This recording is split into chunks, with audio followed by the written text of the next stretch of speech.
they wanted, one closer. Sounds like a nice house.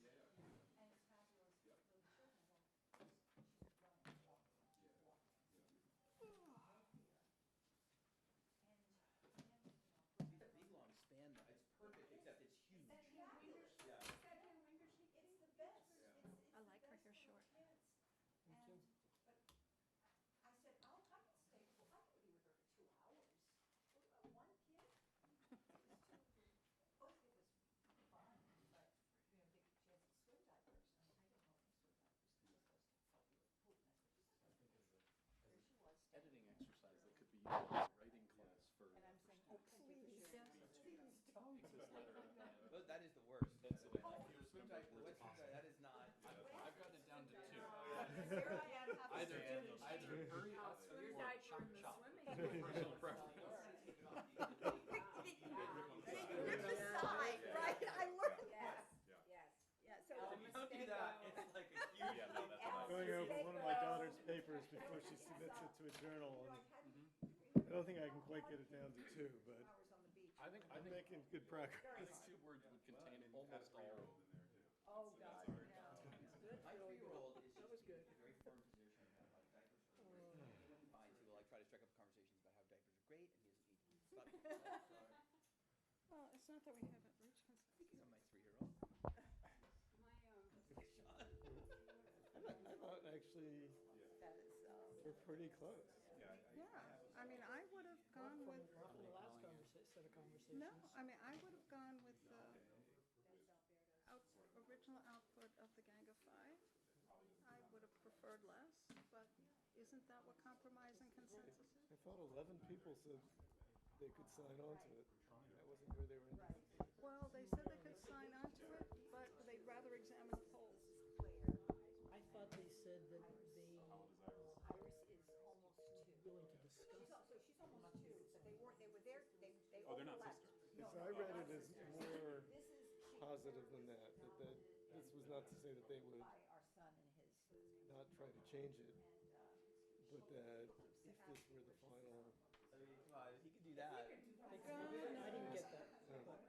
where's she from? Yeah. And she was born really little. The call cannot be completed. She's walking and, you know, beginning to language, and, Right.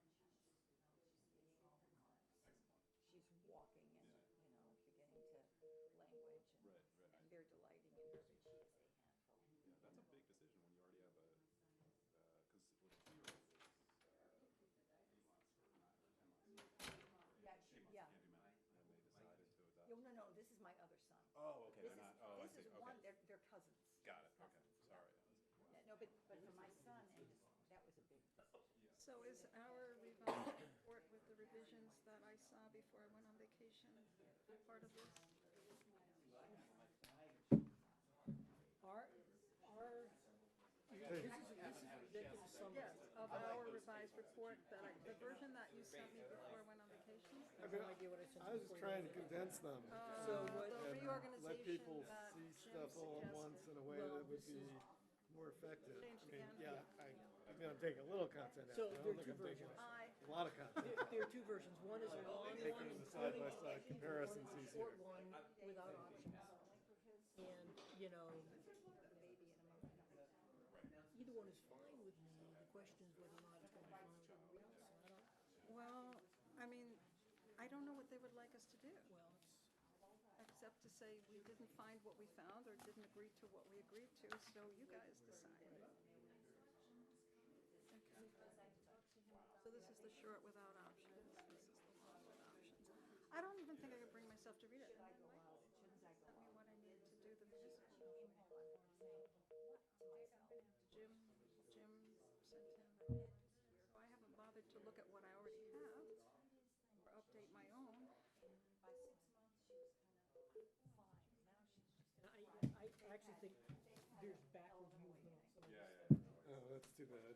Yeah, life changes, yeah. I mean, Well, I think, you know, the new version of the report is well written, and either you like it or you don't, and we should just vote. Get it done. I mean, I was talking about the numbers, not the, Yeah, no, I know. I switched topics back. okay, sorry. which is, Parents who I finish to the red line version? I just. No, I'm actually gonna go for the blue line. They choose the parents. It's the fastest train now that they don't have to stop at Government Center, and Now, they can't stop at Government Center. that's correct. Anybody taking the new bridge bus? What's the bridge What's the bus? bridge bus? It runs from Coolidge Corner nonstop to Kendall Square and nonstop to Copley, and then on to stop somewhere else in between Seaport and Copley. I don't have to go into Boston anymore, so if I do, I hop on the, No, but nothing is nonstop if it's a bus unless they build Well, a it's not tunnel an for it. it's not MBTA, Yeah. so it's on. Oh, I've seen the ads about it. Right. So I might do it tomorrow because I have to go somewhere near Kendall Square, The which is one, almost impossible to get to by public transport. the one time Faster to ride a bike. Yeah. that I had to get out at Kenmore and take a bus into town, the issue was all the stops you made for traffic. It had nothing to do with stopping to put passengers on and off, so. I hate buses. I didn't even like buses when I lived in New York. I'm a train person.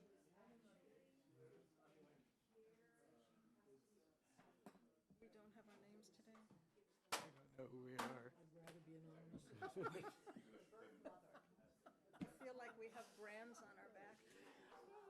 So we had an early dinner tonight, and, There was an adoption agency the that. question always is, are you home tonight? And I said, no, and my wife said, do you want to be, with dinner? And I said, no, I'm going out. And so my daughter said, so where are you going? And I said, well, I've got, over at study thing. She goes, so you want a beer? It is,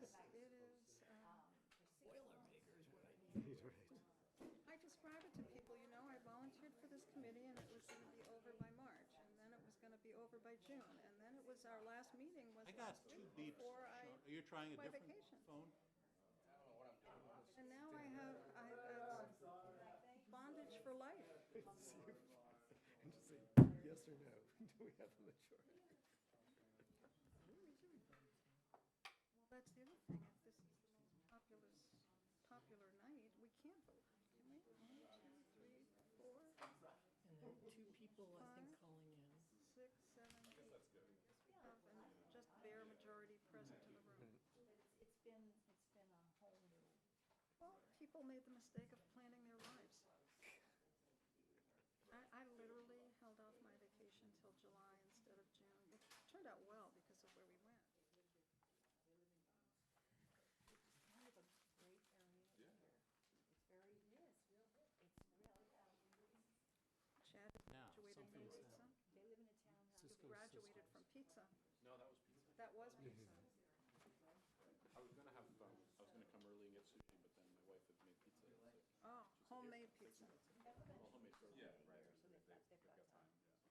I live on the other side of Route 9, in what's called the Point. No, I think there's phone just reset. Okay. And we're talking to me about that neighborhood or that area. I wonder if we'll just have to use cell phones to. I'm gonna go tell Annie how pretty her hair looks. West. That's kind of more at the Point, which is where I live.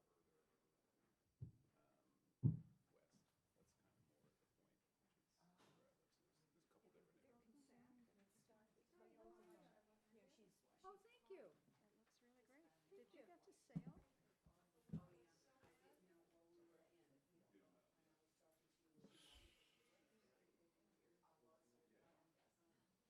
On the 4th, 3rd of July, when we watched the fireworks, and my daughter came, and my friend's kids came, so I acted a crowd. It's hard. It's challenging to do both.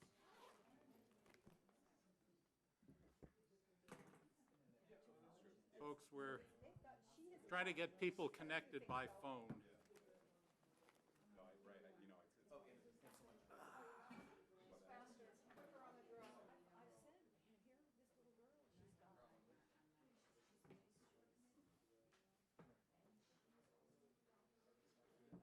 Know the audience today? Do we know who's in the Perry and Bobby. Bobby's on the advisory. So many, but it's awakening. Yeah, yeah, and it's, I mean, it's hard to, I'm actually, And we're gonna have to look at this again on the advisory committee, correct? Okay, I'll hold my dissent until then. Is Lee away? No, he's around, I just don't know if he's coming. Is Lee coming? Lee? I have not heard, I mean, Lee said he could make it. I have not heard otherwise. I,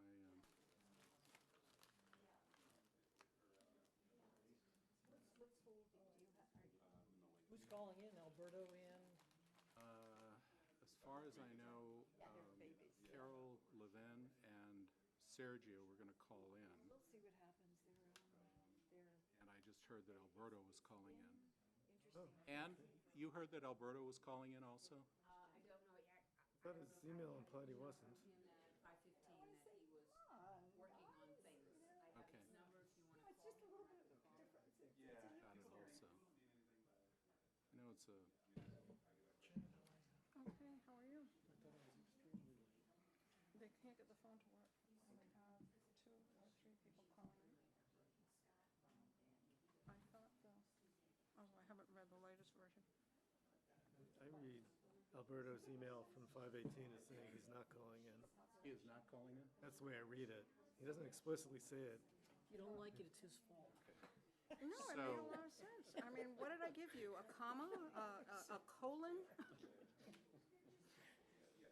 I punctuated him in a couple places. That was it. Yeah.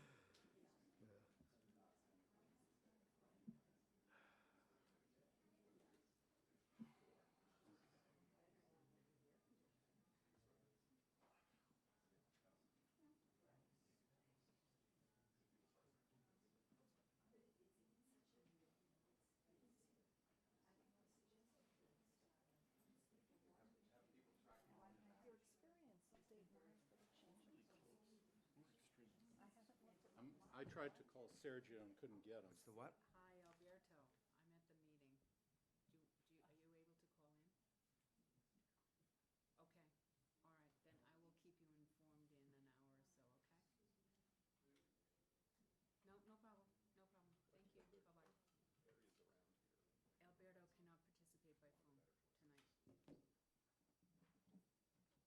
Hi, Carol. How are you? Have you tried calling in? Okay. Okay.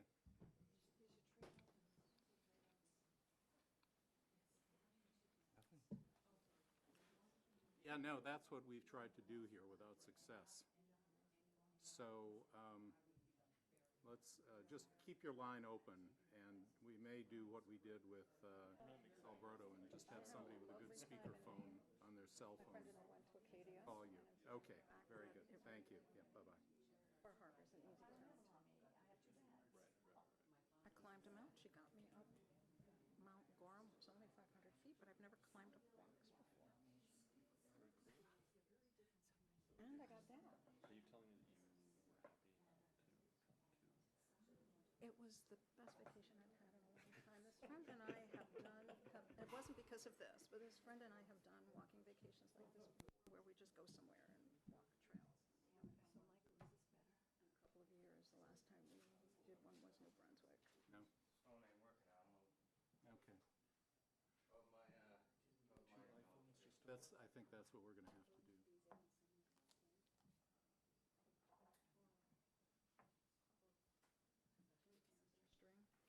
String, Yeah. 9 of us.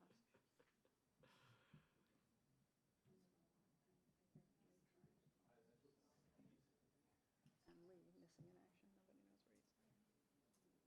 Hey, Sergio, it's Dick. We're trying to get going with the meeting. Couldn't come. The No, I think he conference just phone boycotted. isn't working, so somebody's going to have to try to call you on their cell phone. Somebody with a good speakerphone. Let me try another number for you.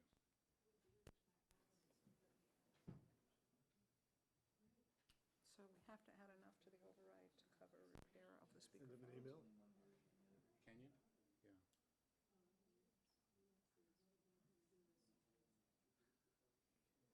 Sorry for the delay, folks.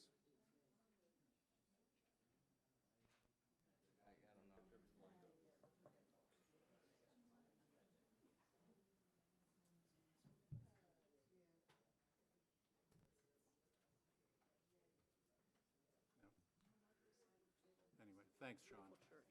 Thank you.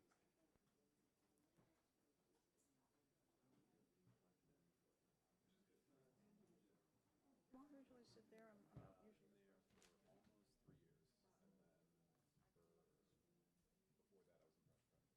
then before that, I was in press practice. Thank you.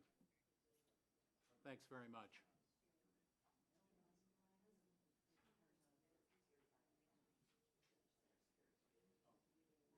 Okay.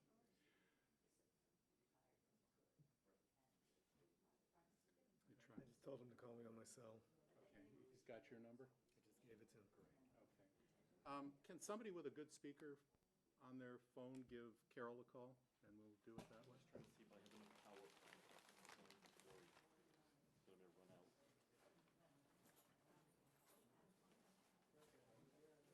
Is she available? Okay, I didn't see that. Pardon? Sure, that'd be great. But then I'm Cliff, gonna, do you have Carol's? I do have. I do. I get 65%, so it should probably hold for a while. She's right here. 413-528. Oh, so you're doing her cell, not Yeah. her home. Okay, sorry, take mine back. And you want us to put her on speaker, right? Yes, if you could. 413? 413-528-4579.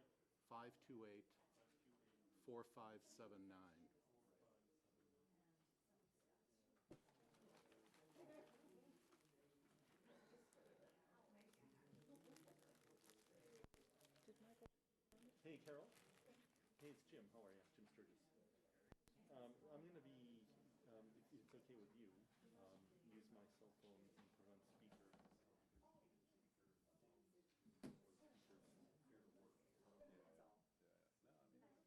But you're right next to Dick. Carol, can you hear pretty well? Hi, Carol? Okay, can you hear me? Yes, I can. Okay. Beth, can you hear us? Yes. Wonderful, and we can hear you. I'm sorry for the delay. The conference call system is not working. The call-in system is not working. It's on vacation. Beth Jackson Stram is online, participating remotely, and Carol Levin is participating remotely. There are materials that have been distributed that will be discussed at this meeting electronically to both of them. Any votes that are taken will be taken by roll call vote because we are doing this by remote participation in part. And if at any time either individual who is participating remotely cannot hear us or cannot be heard, their remote participation will not continue after that point. So with that preface, let me turn to the first item on the agenda, which is, let me just very briefly discuss approval of minutes. Some minutes have been done and will be distributed. We're going to, that's something that we all have to do. I know you've gotten cautions from Sean with regard to subcommittee minutes, and I urge you to complete those as quickly as you can. But the override study committee minutes, we will hopefully approve a number of them at our next meeting.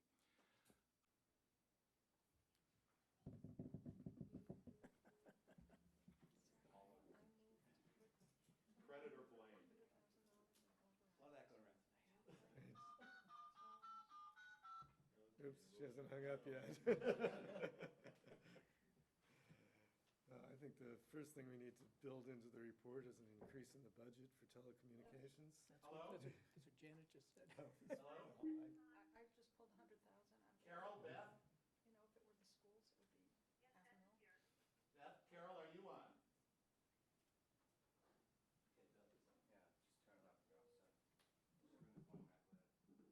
Okay, Beth is on. Yeah, just turn it off. Go. So, screw the phone back with it.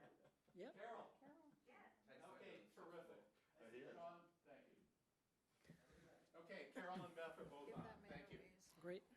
Okay, continue. Sure, thank you. So that's really, again, what you have in front of you. I don't know if people had a chance to look at it. I apologize for not getting it out sooner, but Jim and I were actually working on this through lunch-ish time today, so. There you go. Yeah, happy to answer any questions or take any comments or move to vote, whatever.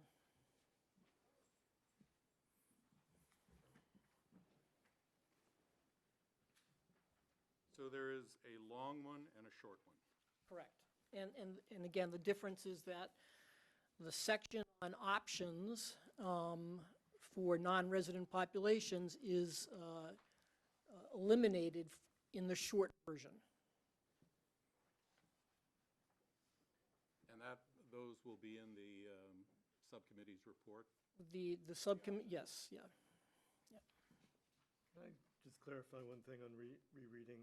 Sure. I thought when we looked back at the minutes that we had agreed that the OSC had voted 15,000 as the approximate long-run cost and not as the net cost for these particular groups.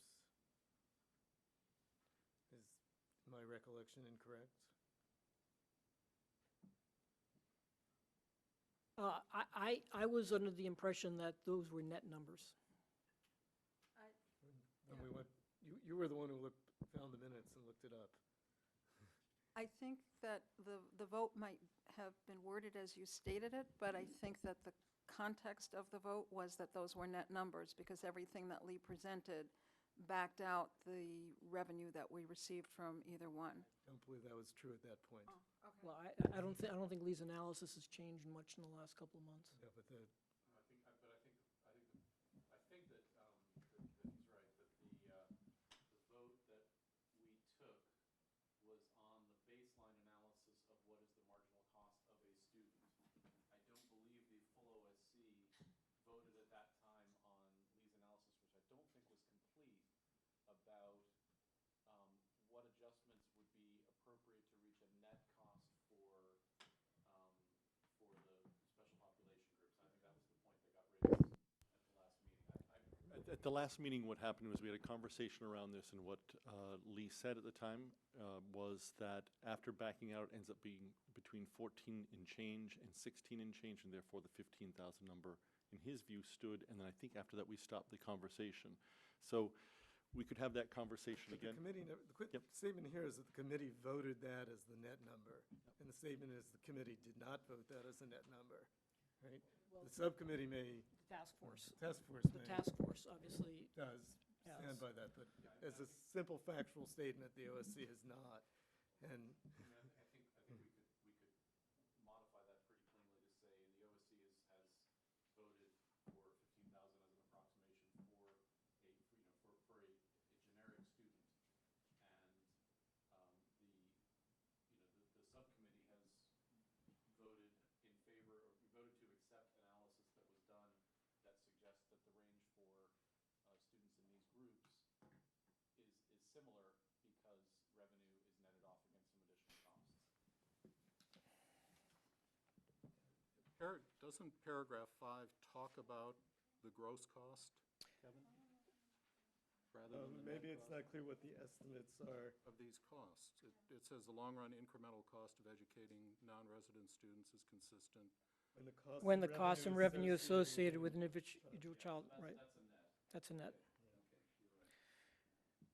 Okay, can you, well, if that language is acceptable to Kevin, you can try to repeat it, and we can, Yeah, so if I look at this, I think what I would do is say,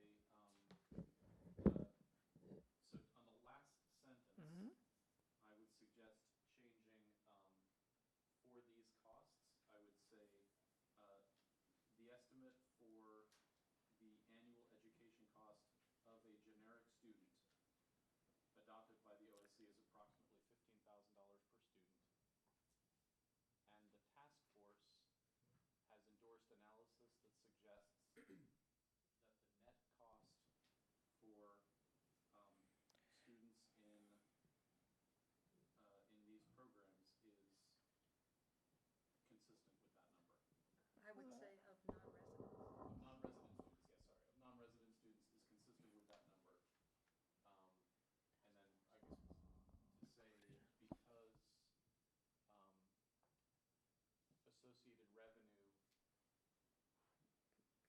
something simpler, move that last sentence to be the first sentence, and make it clear that that's a generic number in the way that you did, and then the next sentence says what you want to say.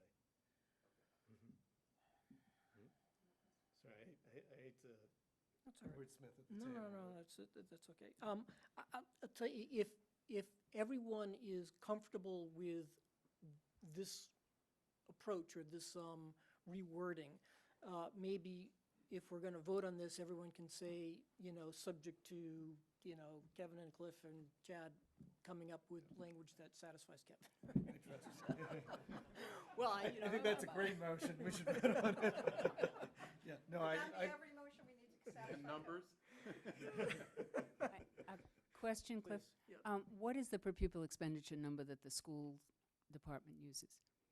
Well, And, I- and, I and I think that the way the school department probably may quote what is on the DOE website. I think that's what most people tend to quote, which is probably for this year a number higher than $15,000. because it is more inclusive of capital than this 15? I think, I think it's more, that's just taking the total annual costs. Dividing by X- the number. Right, X out-of-district special ed placements, that's, and dividing by the number of students. So I think Lee's analysis, or the analysis, tends to smooth out some stuff, but it is higher. Yeah, it is a higher number.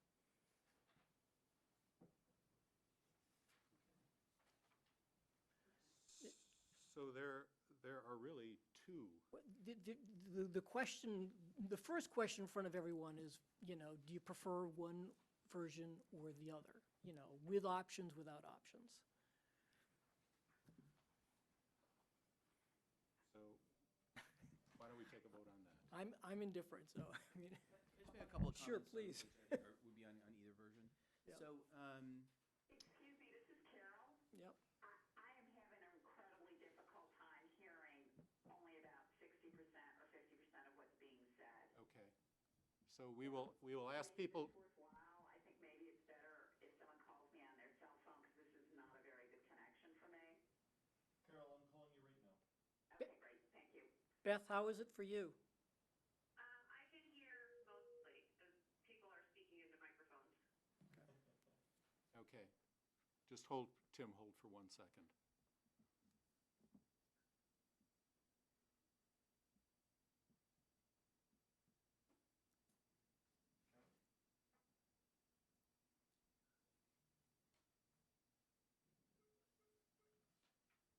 She's probably now just gotten on.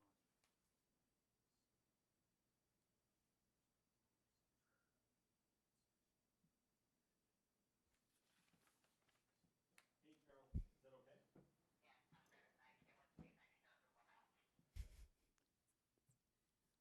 Hey, Carol, this is Tim Sullivan, who's about to speak. I thought you were going to channel me there, Tech. Okay, so, so a couple quick things. On 1A, I think this, I will say I appreciate this attempt to kind of frame this better, because I think you're trying to give a sort of order of magnitude that's I think, correct as to scale. So if you're saying if you're making changes to a kindergarten cohort, this is how it would look. It may be useful to, because you provide the information above about Hispanic and Latino populations, to include that impact as well. I don't know what that is, but I just, to finish that thought.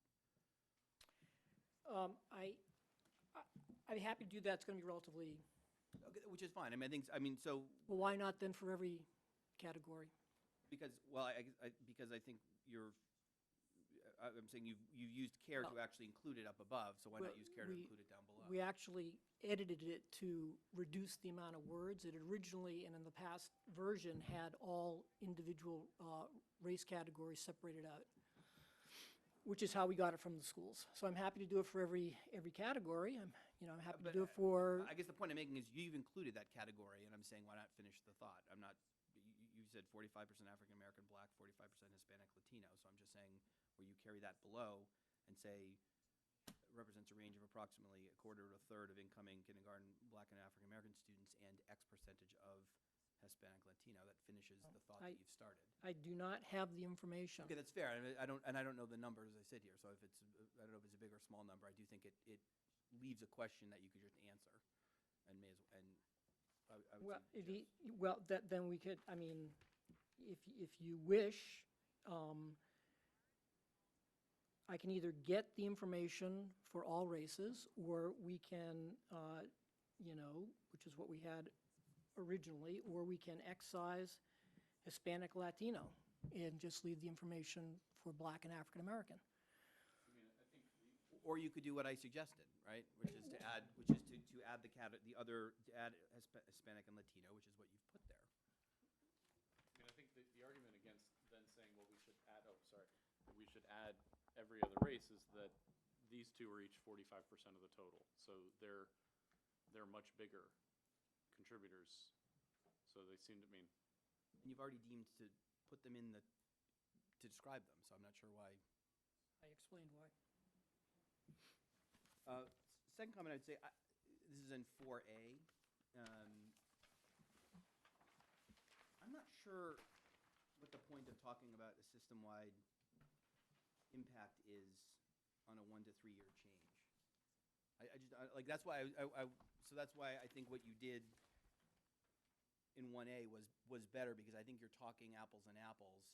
You know, you're not, I think it's probably preferable to stay away from things like, so, and that's also, you've used numbers, not words, but again, I don't think that's, I don't understand the benefit or point of talking about a system-wide impact where you're really talking about impacts that would only affect over 3 years, based on what you've based on the other recommendations in here would be would only be 3 grades. And only parts of 3 grades, so. To the extent that changes are only done for entering kindergarten classes as opposed to when people enter or leave the system and not filling in the grades where they come in, that would be correct. Yeah, so I mean, you'd have much better command of the numbers than would I, but you'll agree that's not, there's no sort of full change through the system in a 1 to 3 year period, so I'm not sure why comparing it to I'm not sure why making a system, a 1 year change is not going to have a big impact system-wide, or neither is a 3 year change, but I'm not sure why that's an important point, or whether even or in fact, I think it's an unnecessarily provocative point. Well, it's in there because most people, there has been a lot of conversation about eliminating the program. And many of the comments that we have received talk about the entire system. And people talk about the programs relative to the entire system. They don't talk about the programs just for one class. And so it is appropriate to talk about the programs in the context of the entire system. That's the way people look at it. Would it be, for 4A, just having the impact on the racial composition in classrooms or at the school level would depend on the scope of modifications to MEDCO, which is true, that's a statement, and just leave it there.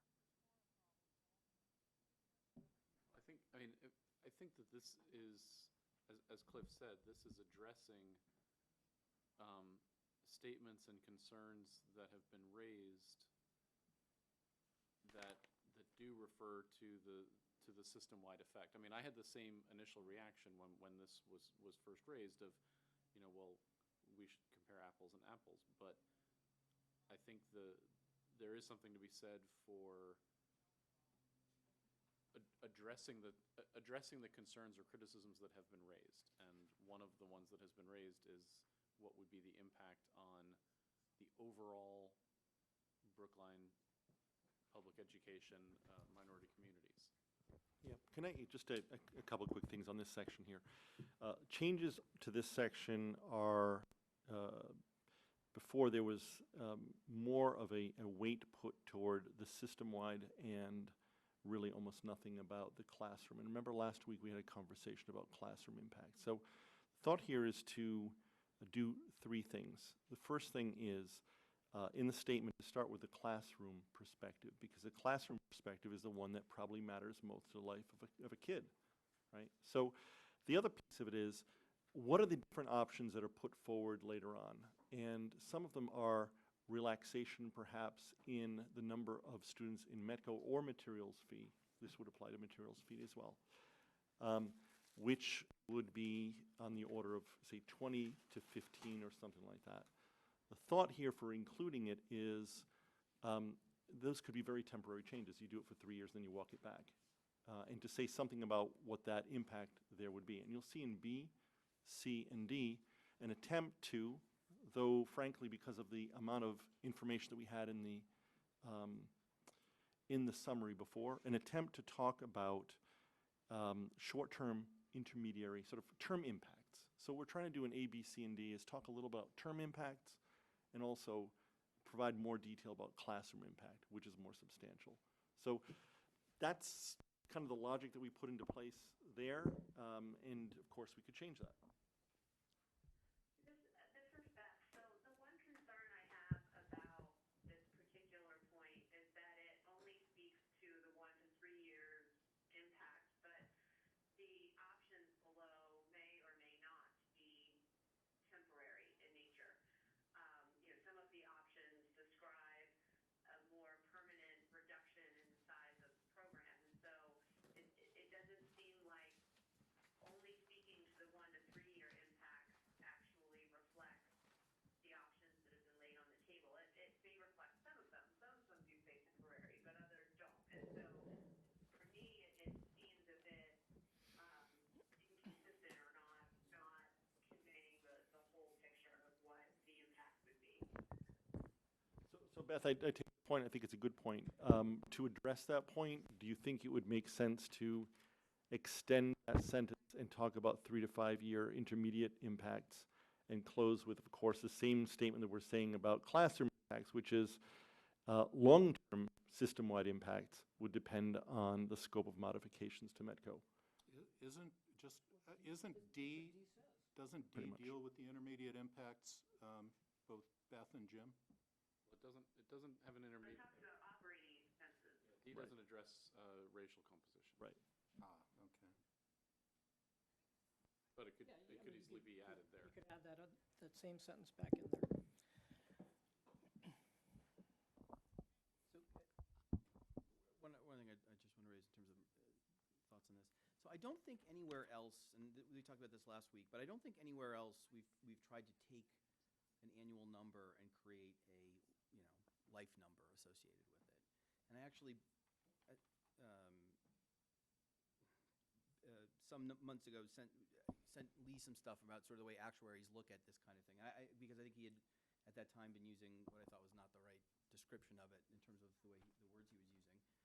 So I don't think he's trying to make an actuarial point here, but I still think this is an area where we've provided the annual number. I think again, I don't particularly think it's adding value, and I think it's kind of different than the way we've done every other analysis, I think, in the rest of the subcommittees. So The one thing I would differ about that is that, and it might be that other things dealt with the subcommittees would also fall into this category, but the distinction here, which is what I think is underlying this language, is that when we bring a student into kindergarten through one of the non-resident programs, we are making not a legally binding commitment, but something that for the town of Brookline is just about as close. And so when we talk about any other annual operating costs, they don't have the duration. They may very well be continued for long periods of time, but typically they don't have the same level of commitment, or at least that's the thinking. So I take your point that it's an annual cost, but it is a very specific commitment. It's not longer than the 13 years. It's not shorter. But we didn't say we started world language in kindergarten and the cost of that for the 13 years.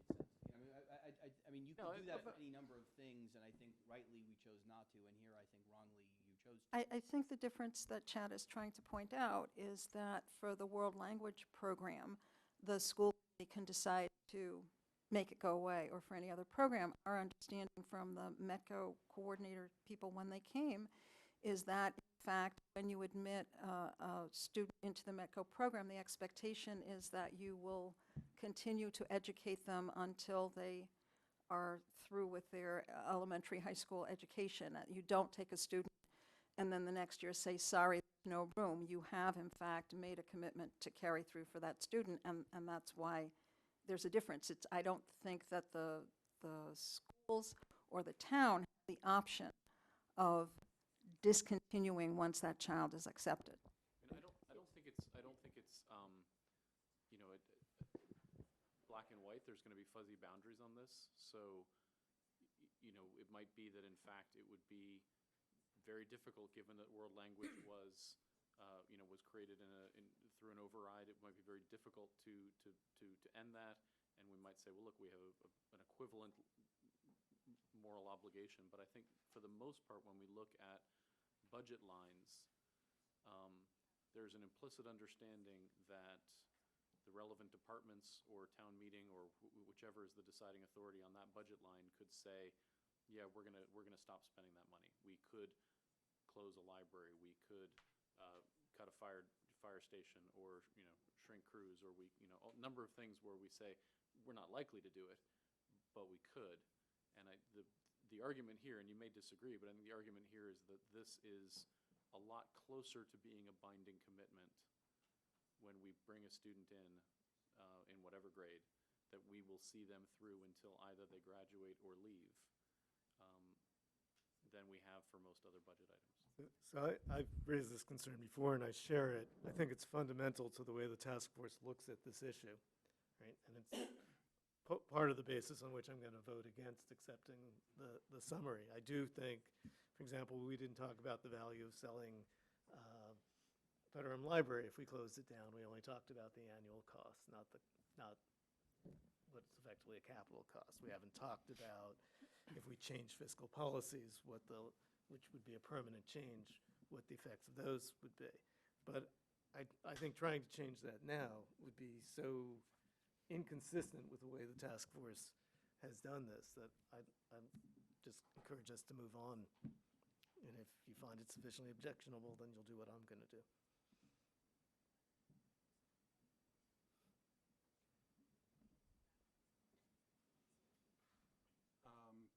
Just to make clear where we are on the modifications. On item number 5, Chad, Cliff, and Kevin will work on language. What is the understanding on 1A with respect to Hispanic Latino? I don't have the data. I have a question on that Yeah. section. By this report, we're looking at the percentage of African American and Black kids coming into kindergarten. From a quarter to a third of our African American or Black kids are METCO kids, but I don't see a percentage of what that would look like if we have a reduction, because the reduction has been discussed in terms of the number of seats, but not in terms of the percentage of youngsters coming in. And I think that would be important for people to understand. So that is, to a certain extent, implicit in this analysis. And really, it depends on a couple of things. Number one is how large a reduction. Okay. Number two is the incoming class, 3% African American, 5% African American, whatever. So you can pick a midpoint, you can pick a reduction number.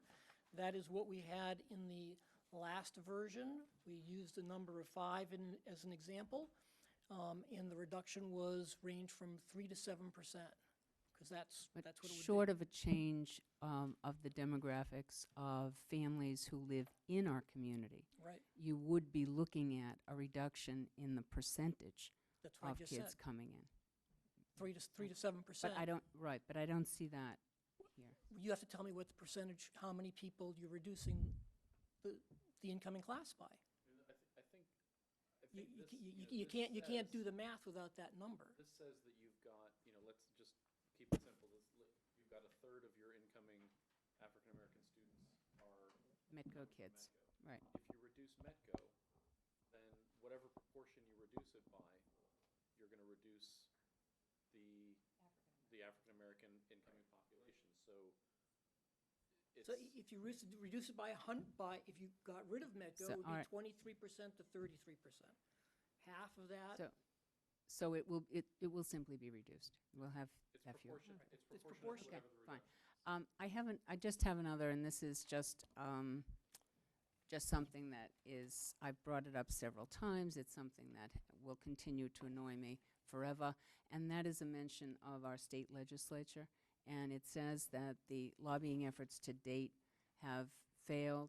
It doesn't mention any solid lobbying efforts to date.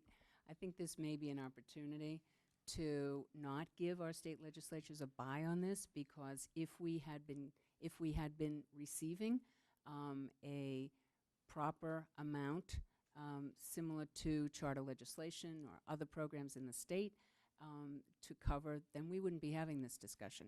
Unlikely we would be having this discussion. And I see the sentence, and I appreciate that it was put in, but I would just like to see that language a little stronger. so under the options now, it's intensify legislative lobbying efforts. I'm happy to put in something stronger than that, but Actually, in earnest begin. Yeah, I'll go with that. It's unfair.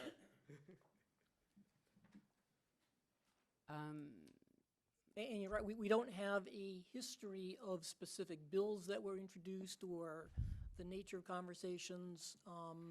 I think you don't have them because they're not there. Well, But I don't know. I mean, I think there's been, or Having do we, Kevin? myself met with a high-level official in AONF on at least one, if not two occasions, and with the governor, I think there's been some lobbying done. okay, all right, okay. The word Medco people give us is that Effective? No. they were trying to get an increase in funding of $500,000, which doesn't go very far when you count the number of students. Okay, well, it's just a line that I think, I would like to see that line a little stronger. well, so just to answer, Let me check so now. I'm, no, so I understand which line you're referring to, because it's probably in here a couple of places. Yes, So, yes. At the end of at, paragraph in number 7. Here we are. It it's- is paragraph 7, Right. Medco receiving districts, and the last line says, long-term lobbying efforts by Medco and receiving districts aimed at increasing the level of state have thus far been relatively ineffective, So you then go but to, remain an encouraged priority. but if you then go to the option C, Metco, option A, other ideas and suggestions, it says intensify legislative lobbying efforts to obtain additional funds. Okay. Is that, All right. is that satisfactory? Yeah, if the the option- version of the options, all right. Okay. Okay, all right. Thank you, Cliff. Can I ask one other just sort of form question? So I've no issue at all with the task force urging its entire report be read in conjunction with its executive summary. I'm not sure how that rolls into the full OSC report. So I'm assuming that should, so if these roll into some fuller, put another way, I think where we've left it is if there are subcommittee reports, they're not going to come to the full OSC. So I They just will think be that- appendices, yes. Right, but understood that there are appendices approved by the subcommittee and not by the full OSC. So I just don't want a reference to the subcommittee suggesting that the OSC is taking a position on the subcommittee report. I understand why you put that in there for this purpose, but I think as a OSC purpose, I think OSC is explicitly not taking any position on the subcommittee report. It's a statement of the task force, not the Yeah, no, OSC. that's what I mean. So I'm just trying to ask as a form question how that. Sarah, which sentence are you referring to? So sorry, it's right before, in the first page before non-resident population findings. Right, the last, Yeah, Okay, the task force strongly urges. I don't see that as implying anything on the part of the OSC. It's a statement by the task force. Although where we've said the task force suggests or recommends, we viewed that as, when the OSC votes that as the OSC suggests or recommends. So again, that's, I think I think as long as we what understand have that to- point. Yeah, don't and think I we- think, yeah, and I think what we have to make clear probably in the introduction to the whole report is that the executive summaries have been voted by the full OSC, and the task force and subcommittee reports have been voted by the respective task forces. I think, okay. Okay,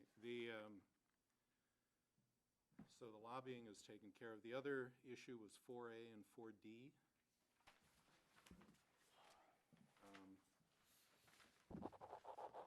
The short-term, intermediate term. What have you, are you comfortable with where that is? well, I think taking that first sentence from 4A and putting it into 4D is certainly something that, we can do. I think there's a difference of opinion on the second half of 4A.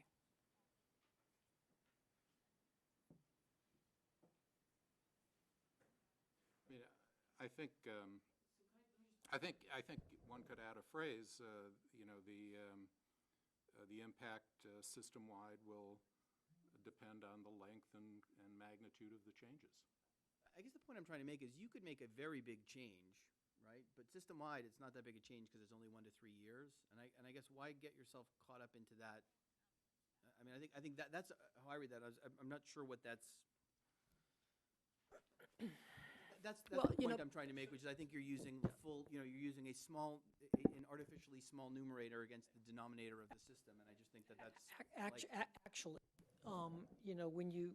one of the things that I think certainly we've wrestled with, and maybe, at certain points the other groups have wrestled with as well, is that the override is a 1 to 3 year time frame, okay? And some of the things that we're looking at are longer term things. And, we've talked about, being able to impact demand over an extended, over a short-term period, over an intermediate term period, so on and so forth. So it all kind of comes out of all that as opposed to being artificially designed to say something.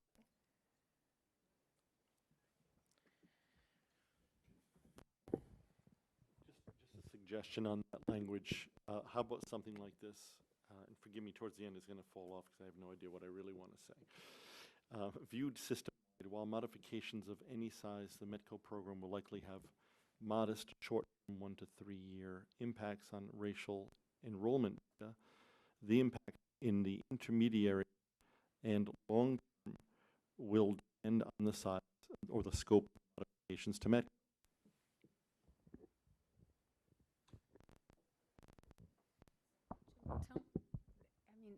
Well said, but what did you say?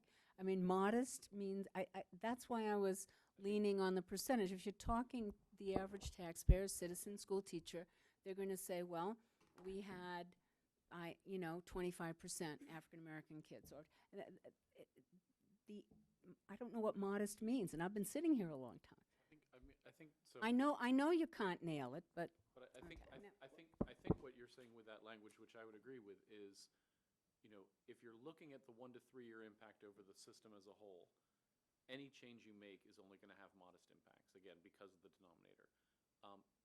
As a change extends over an intermediate or longer term period of time, the amount of the change is going to depend on on the modification.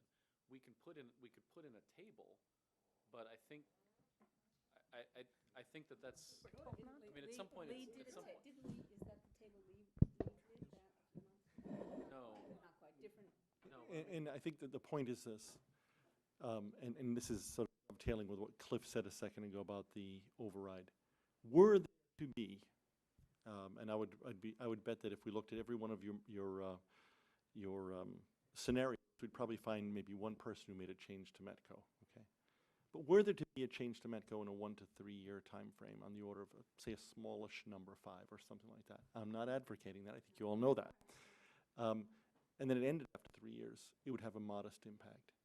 But if you extend the life of that change necessarily because of the time frame, it could have a more sizable impact. And in fact, make a major change, a major modification over a short period of time, it's not going to have much impact on the overall system, but it's going to have a big impact as you go forward. It's only framing folks, if they ever decide to do something like this, in some ways, the way I look at it, it's far better to do it for a short 3 year period than it goes back. But that's not what I'm advocating. I mean, what people often have to understand is you don't have to change for the percentage of African American children in the system to decrease if the system continues to grow with non-African American children at the rate that it has. So the whole thing hasn't been, so it's not just changing the program. Could you change your mic? Sure. It's chopping in and out. Doesn't like me, didn't for anyone else. It's not just changing the program that impacts that impact. It's who else is coming into the school system. You can keep the Metco program unchanged and still have a decrease in the percentage of African American children if everything else around it changes. That's why it's really hard. And as Cliff said, what we're trying to address is a concern that was very strongly expressed to the task force by members of the community, that we're proposing something that will be dramatic. And we're not, and we're just trying to say that this is a short-term thing is all we can look at in our time frame, and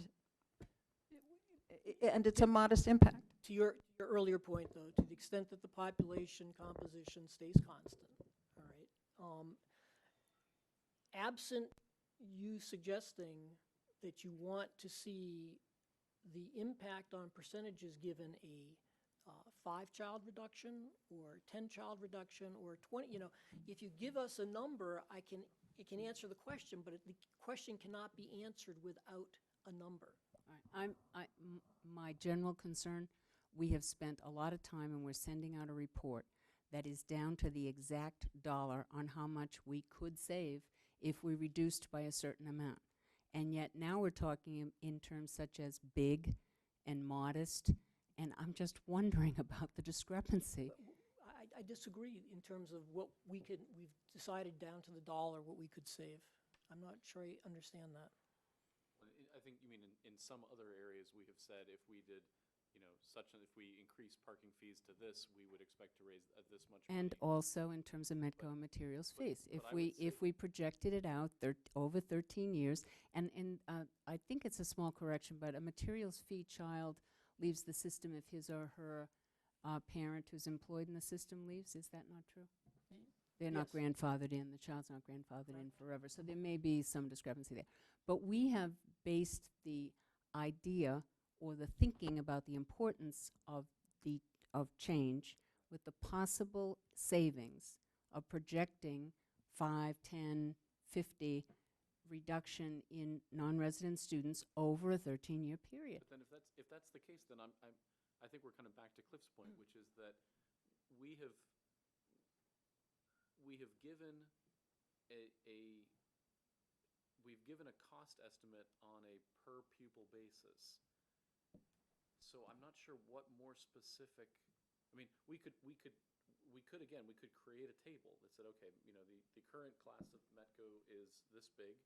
We could divide it into small increments and say if you reduced it to each of these levels, this is the short term, this is estimate, this is the long term estimated savings. So I'm not sure if that's what I appreciate your effort. Maybe but we're that's not- spending a but lot. this isn't- Here's but what this I feel, isn't- Janet. I feel that we've given a great deal of effort to be extraordinarily exact about possible savings. But when you're talking about possible impact, the language becomes fuzzier. Could I just add a And quick thing here? Simply a reading. Yep, and I would say part of the reordering of the sections up front was to give us sort of the scope of what we're dealing with, and then to take a look at what, to some degree the impacts are on racial diversity. Then if you look at the ordering, it comes immediately before language around the legislature. Now, you may consider that savings.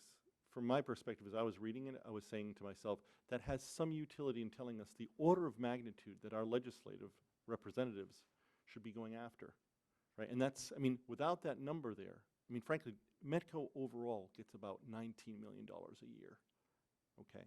So it tells you how far off we are from, you know, the actual number now in terms of cost. And if we go back and look historically how much the reimbursements were and how much they are now, they've actually gone down nominally and in percentage terms.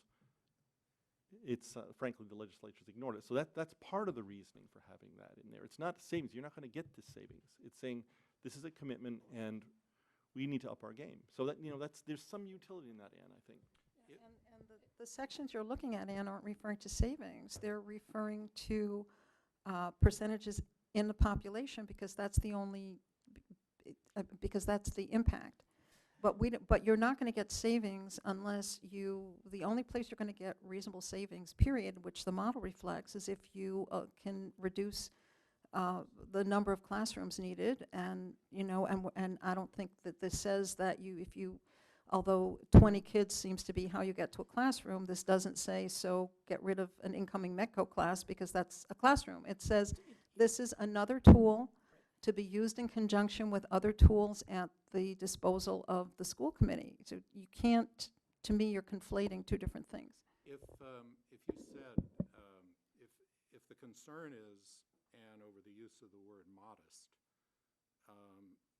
could you basically say a reduction of 5 Metco students in the incoming kindergarten class for 3 years would result in a X% reduction of the African-American population system-wide? But I think Cliff is reluctant to put a percent, and I recognize that. I recognize No, that. it's not it's not a reluctance, it's not a reluctance to put in a percent because, again, the last version you had exactly that analysis, had that specific analysis that said if you reduced Metco by 5 children, okay, given the current proportions, this is the result on an incoming kindergarten class, reduction of the African American population. That's specifically what was in there, okay, in a footnote, which came up. And you could extend that to system-wide. Okay, but if you want numbers.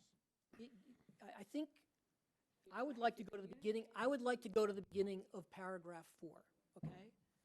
Paragraph 4, options exist for the schools to follow the guidelines and to modify either or both materials fee and Metco to help reduce enrollment pressure in the intermediate term without permanently eliminating either of these valued and valuable programs. Modest use of these options combined with 1 or more changes to other enrollment management policies, buffer zones, assignment timing, class size, increase the likelihood of reducing classroom need relative to the school department's forecast. That's what we're talking about, okay? And that's where the savings come from. That's what all this is about. And just one thing about putting a number in there, Dick, is in the last version there was that there, and I think a number of committee members said it seems like a suggestion, and especially given that this is in the findings portion, it would feel like a recommendation that we're saying that's a great idea, and we're not.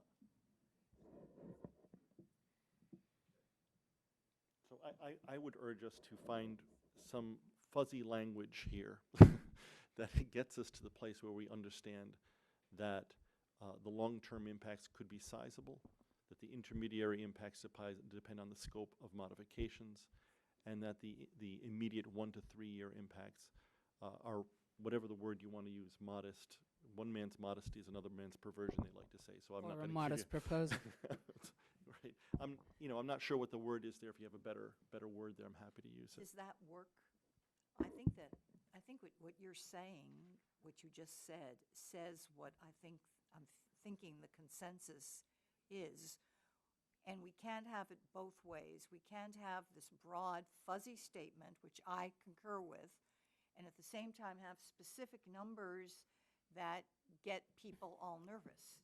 Because, you know, I think we've spent so much time on this issue, which is an important issue, and given the fact that we know that most of us don't want to change Metco, from what I understand, based on our model.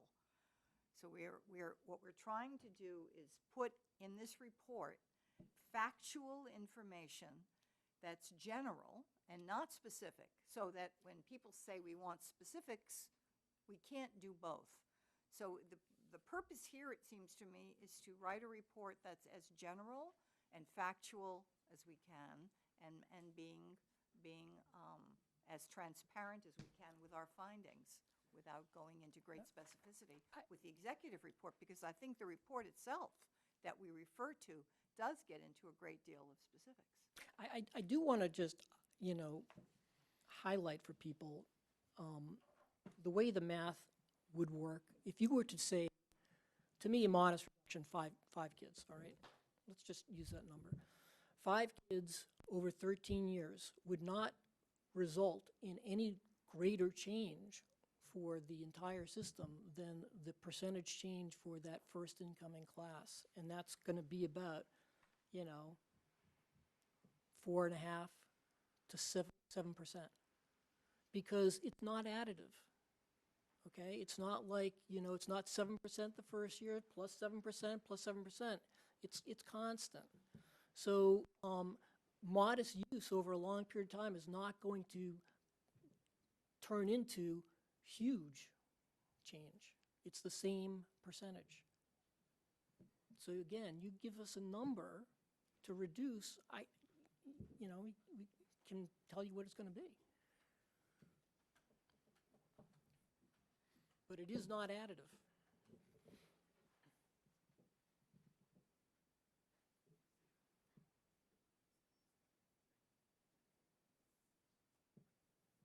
Cliff, while you were in the bathroom, we did not solve the Chad. issue. I mean, Chad, we did not finish the issue. Let me try something else. Modifications of any size to the Metco program will, over the short term, have a smaller impact on racial enrollment data system-wide than it would on the incoming grade, or, words to that effect. I mean, the idea. I understand Tim's point. It's a valid point. It really comes back to a question of whether you want to, as we did, address the comments that we were hearing from people, okay? And there's been a lot of talk about listening to people. Well, that was listening to, what people were telling us, and that's why we included it in there. That's the reason. And I'm going to continue to come back to Ann. If you tell me a number, we can do the analysis. But without a number, you can't do the analysis. I think one of the other things along those lines is that, if I recall correctly, when we explored putting out, for instance, numbers, they were taken as recommendations. Yes. And it was viewed as That very was said broad. we were out. Oh, that, you talked about that while I was there. I mean, again, so we could say, create any sort of breakdown table that you want, but this was, putting out specific numbers, no matter what we said around it, seemed to be taken as, the task force is proposing cutting Metco. And since we aren't, it seemed counterproductive given, I mean, again, as you make a valid point that someone might look at this and say, okay, well, I can't tell from this without doing some math what the impact might be. But the flip side to that is that whenever something was put out, that was far more misunderstood, and at least the math is math. Like all the numbers are there. I suggest that we were at the point half an hour ago of deciding which of 2 versions people preferred, and maybe we can go back to that.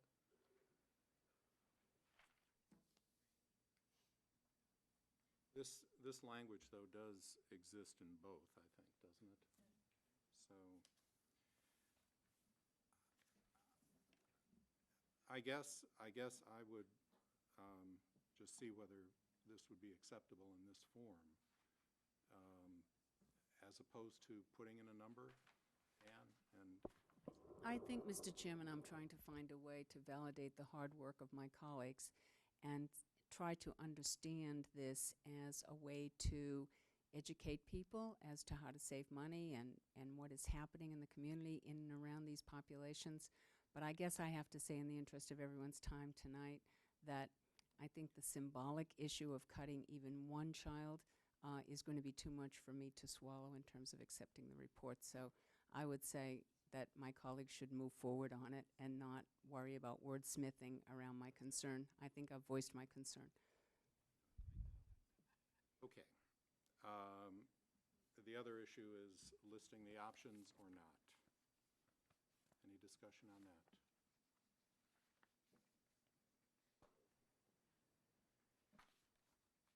Okay.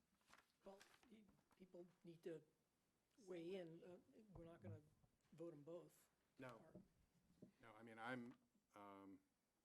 know that the options have been shortened considerably. I know that the concern was expressed over the length of them, and they just seemed overwhelming. Let me try an approach, which would be if to ask, is there anyone who would approve the no options version but not the options version? If the answer to that is no, I would say let's move the options version because it includes options, which, all things being equal, I think is better. If there is someone who says, you know what, I'd approve the no options version, I won't approve the options version, then let's talk about that and see where we are. So, Good idea. is there anyone who thinks I could approve one but not the other? Okay. Thank you very much. Okay, so the changes that would be incorporated as friendly amendments are really the change to paragraph 5. And the other language would remain essentially as is. And did we not, Jim, when you changed 4A, or at least you had language that I felt more comfortable with, or I thought worked. Do you remember what that language was? Sure, and I may have a different formulation that might be simpler. So for your consideration, A, the impact on the racial composition in classrooms or at the school level would depend on the scope of modifications to METCO. The same is true system-wide, with greater impacts over the intermediate and long term. Simple.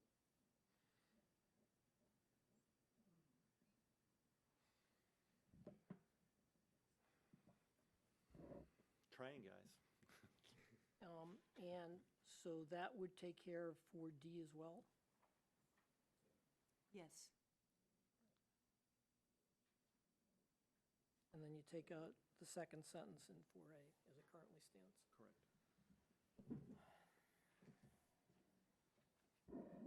If that works for folks, I don't know if it does, but one other modification I would suggest is that that last sentence in 7, Anne made a point about legislators. We could change that. So it says increasing the level of state reimbursement have thus far been ineffective and need to be intensified. Mm-hmm. Yes.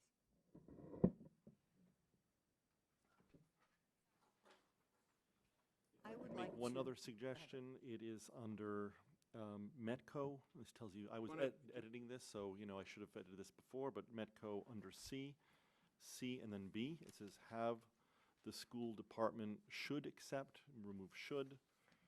There are a few little wordsmithing things like that throughout if you guys would allow us to do it, but the major point is, in a vote, do you want to vote for it or against it? On paragraph 7,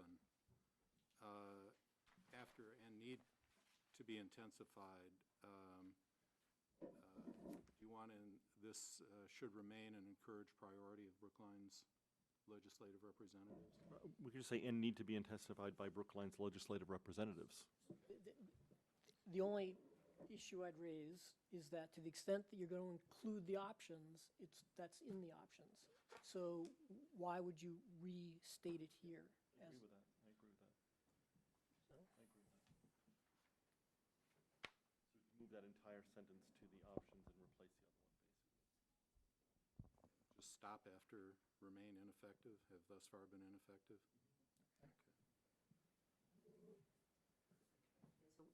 So a period after ineffective, taking out Ineffective. relatively. I also have one other modification under the section C of METCO. Yep. So, under subpoint B, where it says, make allocations to individual schools for METCO as late as possible instead of February. So, what currently happens is that, children get admitted, I believe, in February. However, the allocations to schools don't occur until mid to late May, when is the same time that the buffer zone students are allocated to schools. So that sentence needs to be modified to represent what actually is happening now. Okay, have they changed the policy or the practice in terms of assignment? Because I think that the charts indicated that METCO students were assigned to schools earlier than May previously.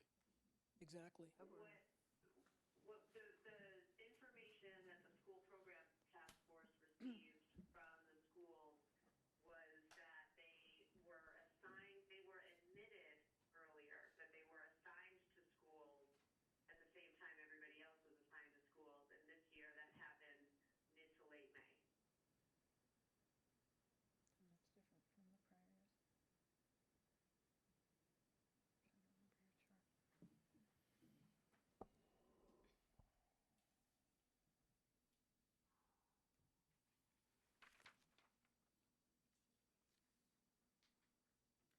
How about if we change it to say that the assignments be after the children are assigned to buffer zone? Or as just as late as possible?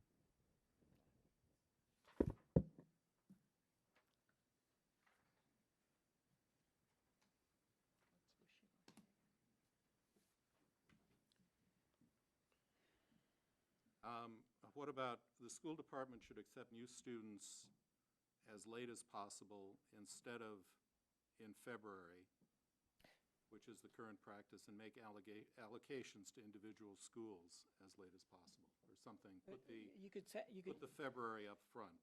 or you could just say, have the school department accept new students and make allocations to individual schools for METCO children as late as possible.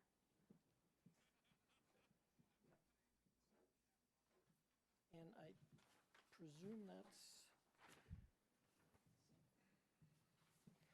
So, Beth, is that the same practice for materials fee? Yes, that is my understanding. That they all get their school assignments at the same time as buffer zone students.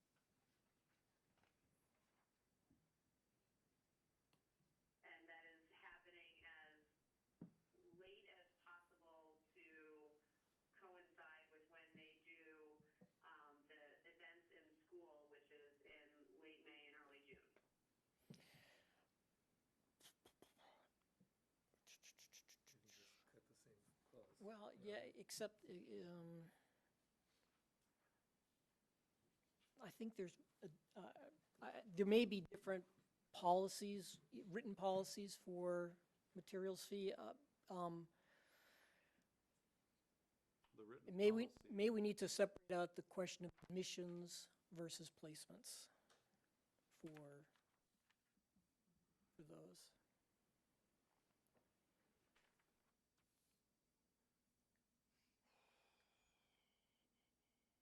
Well, on materials fee, in section CB, you do state the policy, which is June 1st for teachers and June 20th for admission of others. That is articulated there. It says admissions and placements, Then you say. which provide for admissions, Which okay. provide for admissions of children. All right, so maybe that's correct.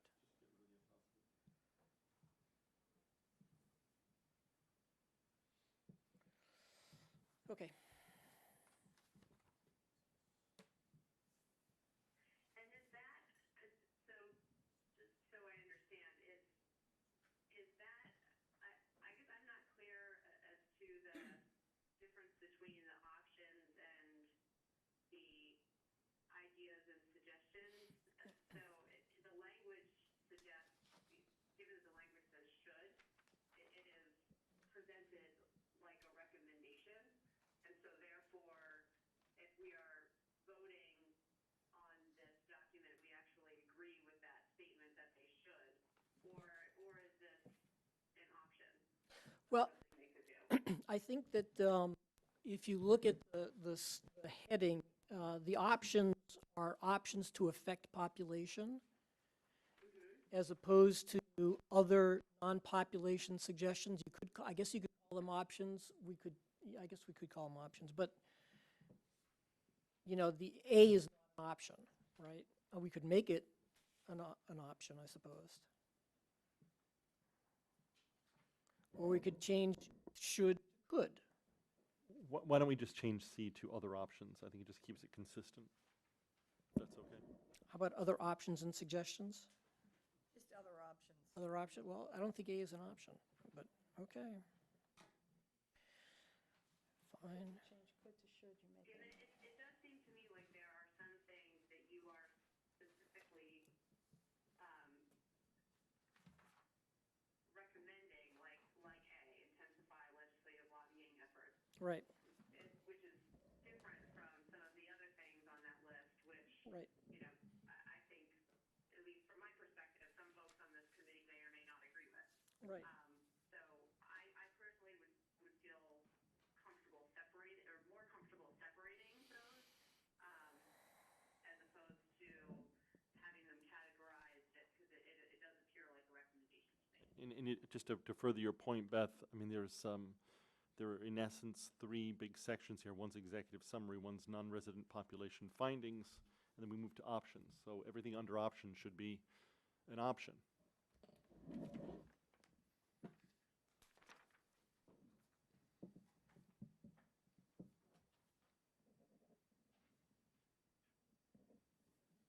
So the language, you're taking out other ideas and suggestions? And just putting other options. Okay.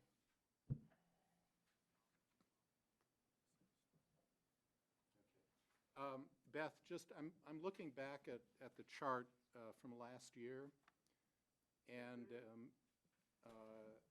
by April of last year, according to the schools, they had assigned all of the materials fee kids to schools, and they had assigned about a third of the Metco kindergarten class to schools.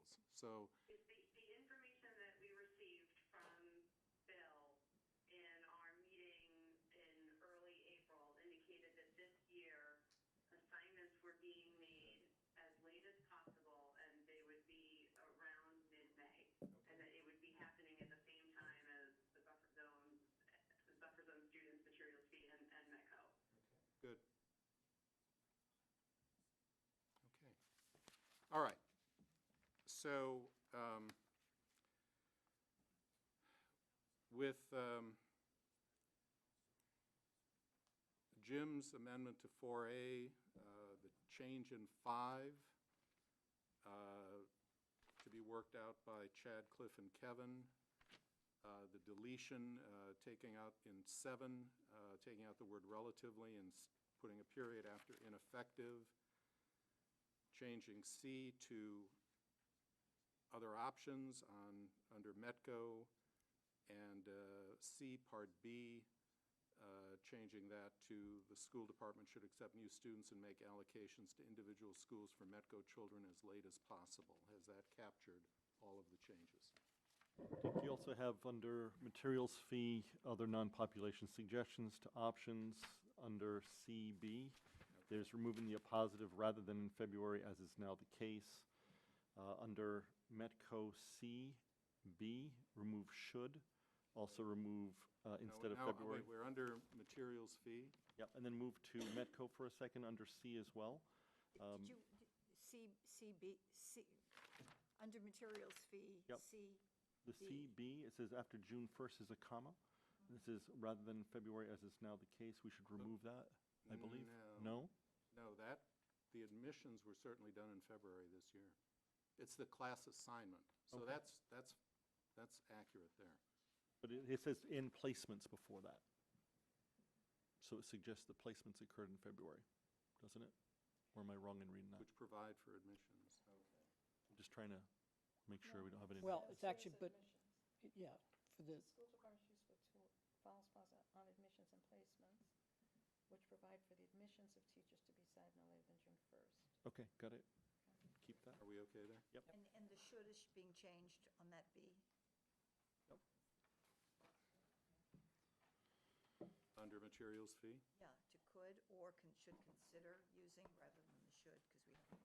been doing that. And under CB, under Metco, just to make clear, what is the language under B? Is it the school department should accept new students and make allocations to individual schools for Metco students as late as possible? I think it's have, because everything else starts with an infinitive, so intensify, out the have, word should. modify. Take out the word should. you don't need the Have word. the school department? Yep. Have the school department accept.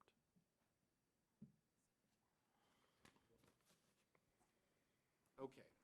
With those changes, do I hear a motion to approve? Okay. All in favor? And this will be a roll call vote. Chad? Carol? I'd like to explain my vote. My vote is aye. I'm voting aye because I think that this was a very, very difficult assignment. I think that Cliff and so many other people worked really hard on getting some facts down. I think that it was probably one of the toughest of the assignments for all the reasons that we know. I think that what we have in the executive summary is factual. I don't disagree with those that are uncomfortable with it, but I totally respect what it is that the subcommittee did, and Cliff, your work, and Jim and Janet, and certainly Michael and Lee, and so I'm voting yes. Michael? No. Ann? No. Aye. Aye. Aye. It will come as no surprise, no. Carol?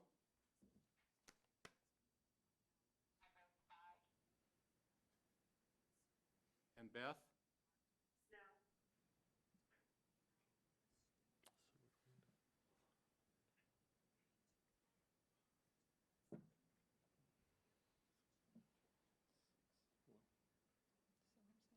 So it's a 6-5 vote.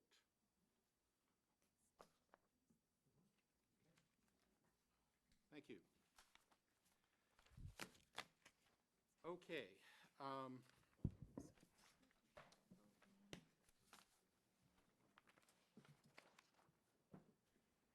We had some discussion about scenarios and recommendations. There was some discussion at our last meeting about whether it made sense to talk about trying to reach some sort of consensus on this. And this is a case where you have a number of people who are at an override, operating override of under 3%, some who are at a much higher end, a couple in the middle. And I'm going to basically open the floor to that discussion at this point, if individuals want to pursue that issue and pursue the issue of trying to settle on some number as a committee. I'll jump. I mean, I would put forward, it's certainly not my preferred option, but I would put forward the proposal that was put forward by the Gang of Five last time, in terms of the magnitude of the general override. I would put forward, and this is really not where I am, that the very limited debt exclusion is at least where people are now, given whatever information is currently available, although I think, and I think Cliff and I disagree as to what people feel about this, that there is some openness to a different debt exclusion as new information comes in. I think that gets us through the first 2 years. I really don't believe that we can say what should happen 3 years from now. There's so much uncertainty. But that we have clear evidence that there is room in terms of potential cuts and revenue increases to get us through a third year if things turn out to be more or less as they are currently projected.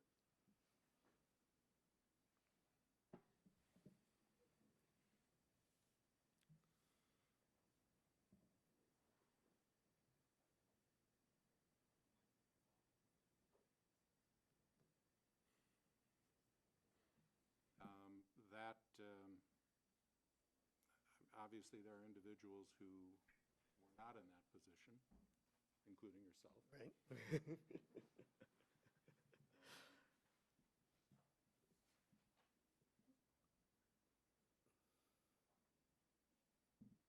Any other comments?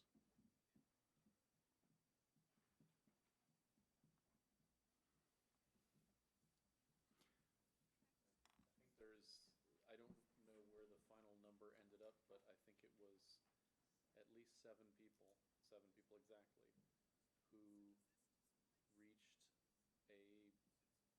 a level that that we were comfortable with, and a proposal that we were comfortable with. And I think for most of us, it's not exactly what we would choose, but it's an area that we can come together and say, okay, this would be something we would recommend.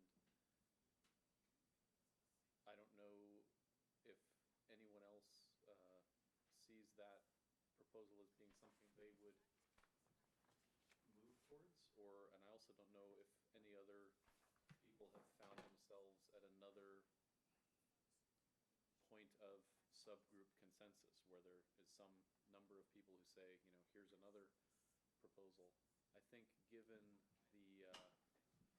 the letter that we just received from the Board of Selectmen, which as a fun exercise, I tried to edit down to as few words as possible and came up with one word repeated, chop chop.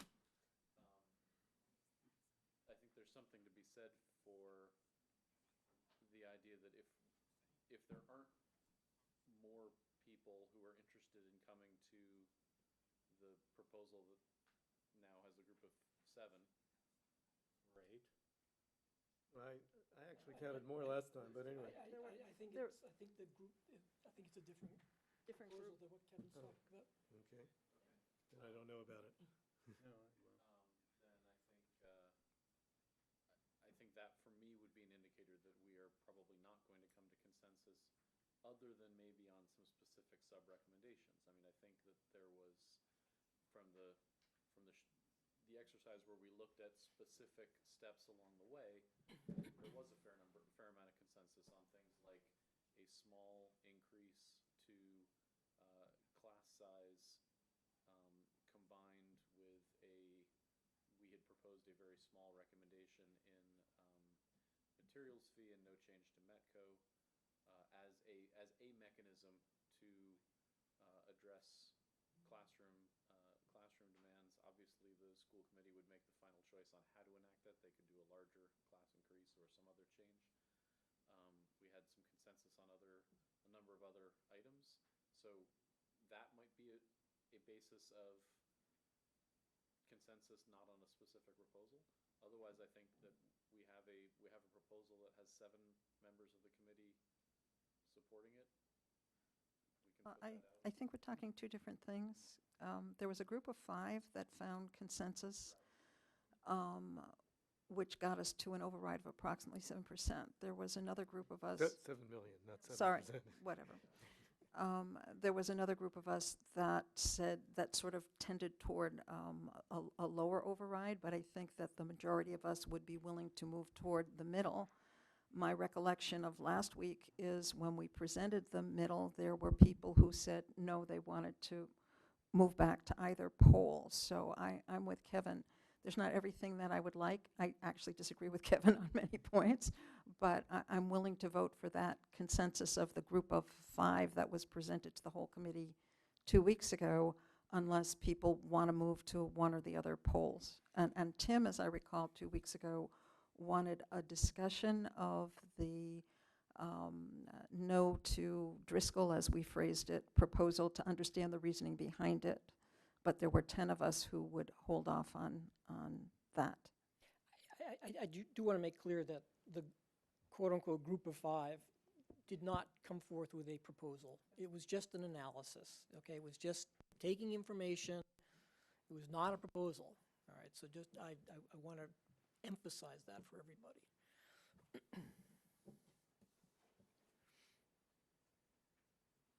Could make it a proposal.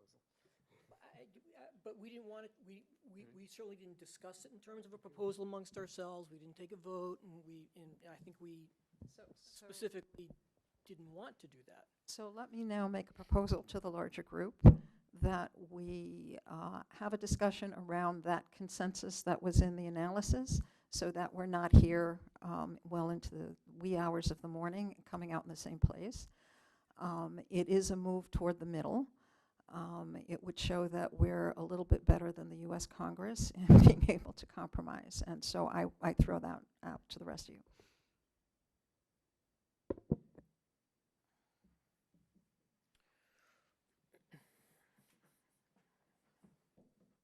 Can I follow up on, I mean, I think it would be, I'll start with the statement and then ask people if they agree. I think it would be useful to take that as a proposal, flesh it out a tiny bit, and have that as a proposal on the table for people to discuss.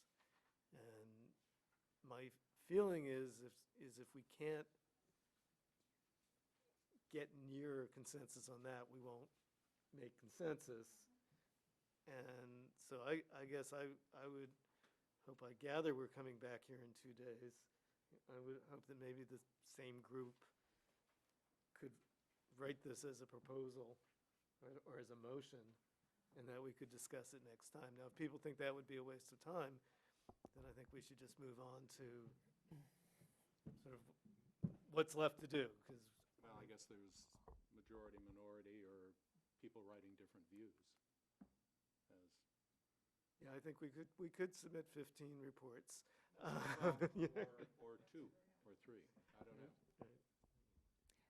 Previous overrides have had a minority report, and so there's precedent for that. But I'd like to weigh in on we've worked very hard all year. It's going to be very complicated all next fall and into the spring. It seems that minimally we owe each other, we owe the town a strong effort to come in with at least some recommendations from the committee. I mean, even if we're not unanimous on every issue, that selectmen can turn and say, the override study committee recommended the following. Doesn't that seem the minimum that should come out of all of this? And it may not be on every single issue, but it should be, because the advisory committee will weigh in, town meeting will weigh in, different advocacy groups will weigh in. It seems to me that at some point, the selectmen should be able to turn around and say, and the override study committee, after due diligence, has weighed in, and this is what the committee decided. No committee is ever unanimous, but I think I'm backing Janet to at least start discussing away from the barbells and moving, although comparison with Congress is distasteful right now. But I do think that we could be that we could present to the selectmen, some recommendations, not options, some recommendations.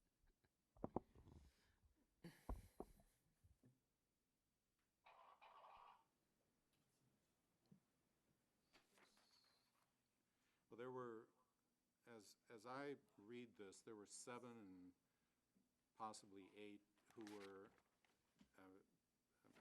one individual who I understand, no, 1, 2, 8 who are 2.9% or below as an operating override. Is that right? Number 1, 3, 4, 5, 6, 7, 10, and 12. So that, is that a motion? 2.9%, 3% as an operating override. The majority were at CIP of 0.8%. I understand, Kevin, your point that this may all change as we go forward. But is that the focus for this discussion?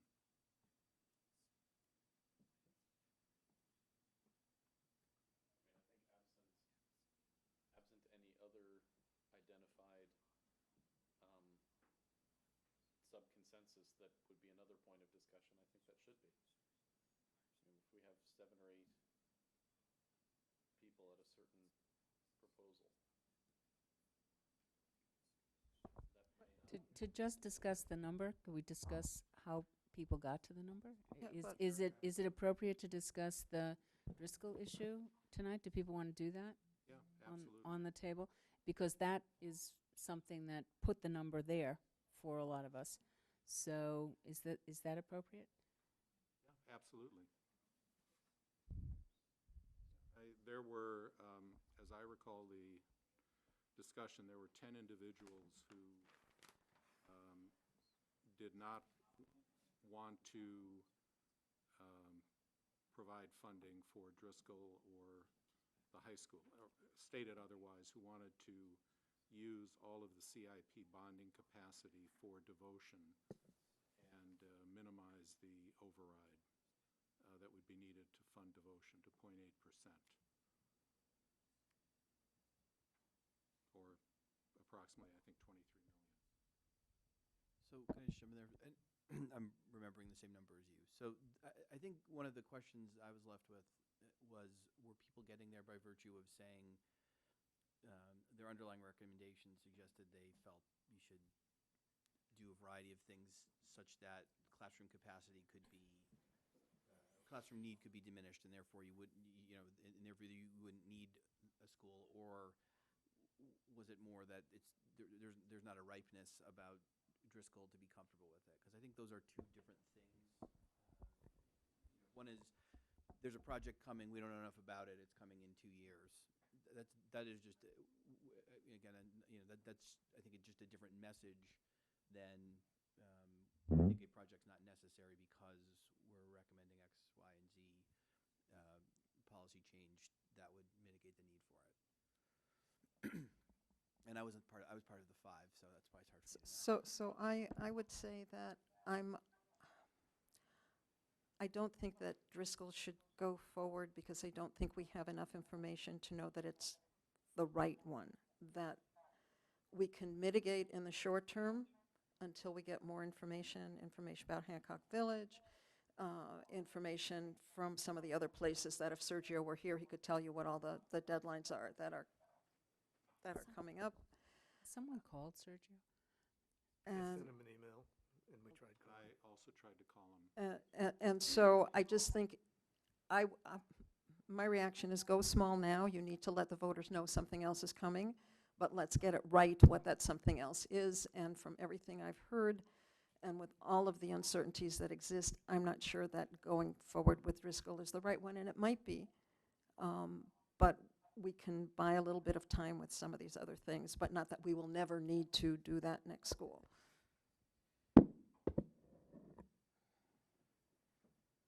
Can I just say, I think people are clear on this now, but I think at one point there was some lack of clarity. I mean, what we're talking about when we discuss the magnitude of the debt exclusion is the amount of money we leave available in the CIP for some sort of project. We've used Driscoll as a shorthand.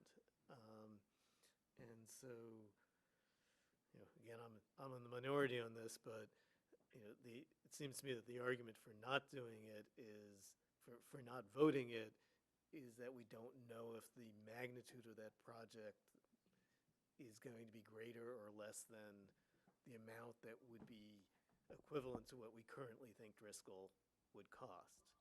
Right? The 54 million?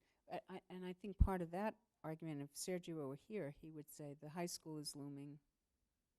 The issue of the high school is looming. So it's not just the issue of the amount at Driscoll, but perhaps the order in which projects would be taken.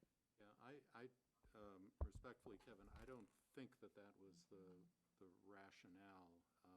I think you would free up 54 million of debt capacity, of bonding capacity, if you funded the entirety of Driscoll with an override. And the largest number that anybody indicated, or if you funded Devotion with the override, and the largest number that I had heard for Driscoll was 54 million or 53 million. With MSBA participation, it would be 35 million or in that range. So there would be a $20 million. I think there was only one person who wanted to go to the full amount. I think the minority opinion was to include an amount sufficient for the Driscoll project, although not necessarily the Driscoll project. So that was a smaller amount. But I don't. Correct on that? I mean, I don't think that the idea was not to do it. I don't think that the concept was not to include Driscoll because, as I heard it, because 10 people wanted to do Driscoll, but they just didn't know how much the amount was. It was that 10 people were not convinced that Driscoll was necessary or that Driscoll was the right project. It's not that Driscoll was a project that 10 people wanted to do, and they were just voting not to include it now because of uncertainty. Just to be clear, of the amount. we agree about they're not sure that Driscoll was the right project. Right? The question is whether they wanted to leave that amount of money available for some project in the CIP. And I think some people may have simply said, no, I don't want to do it. And some people have said, we don't know enough about what the right number is. And, well, I mean, I think it was the way Tim said it, that we will need something at some point, but we don't know enough about what it is, so why vote that amount now? So I also think, let me just, I think, to parse your words, Dick, that, not necessary, or, I mean, I think there are two different things to say. It's not the right project or not needed are two different things. And so that's what I'm trying, I mean, I think it's useful to, so, and again, this is where folks went and made their own individual assumptions. So if you made sufficient number of assumptions, the model would let you presume you don't need a Driscoll project. And so that, you could there take the position it's not necessary. That is different, I think, than if you're saying I don't know that it's the right project, so I don't want to go forward on that basis. Right. No, I think we need to, just because the timing is such that it could be, at least my understanding from Sean is that it could be a May 16-ish timeframe in terms of the need on Driscoll. So I think we just have to have some, I think we need to just be clear about what we're saying, which is there's something coming or not. And so I'll now be quiet. So what you're saying, Tim, I think is that if indeed the consensus is that the reason for those of us who voted might have voted against the Driscoll is because we weren't sure that this was the right time, that we didn't have enough information, those kinds of things. We should make that explicit. I think so, because I think that's just Right. Which is I think what a lot of people said as the high school. Yep.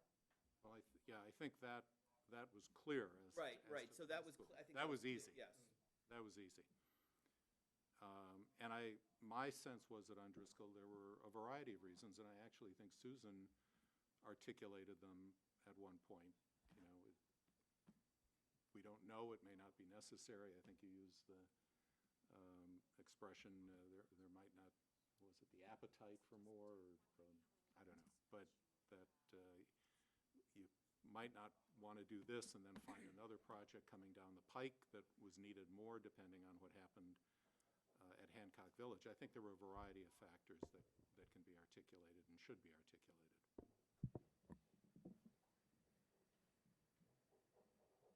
But that is a matter of, I think, the articulation of the reasoning of various members of the committee, and there were a number of reasons that were put forward. However they got there, 10 members got to the 0.8% capital override, the 1.56 or 1.65 million, whatever it was. It was all that was necessary for devotion, assuming you use the bonding capacity for devotion. I know that there was some additional discussion of keeping some money in the kitty. And I know, Beth, you're still on. Yes, I'm still on. The model preserves something in the CIP for some expansion and some work, assuming Driscoll did not go forward? Yes, it was fairly modest, though. I believe, don't quote me on this, because I need to go back and look in the model, but I believe it was 1.5 million. And that was a number that I believe came from Lisa. Okay. And that was for the cafeteria expansion and so forth? For, yes, cafeteria expansion for Driscoll.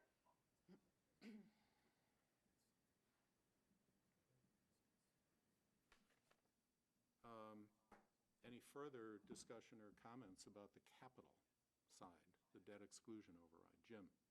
Oh. Okay.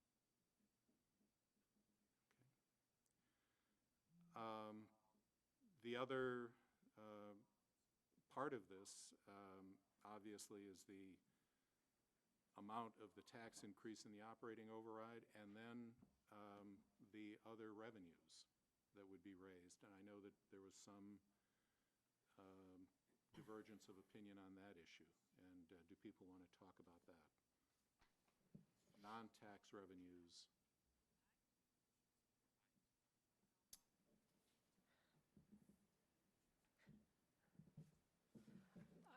I think after Driscoll, the real big difference of opinion has to do with the amount of operating funds that go to the schools.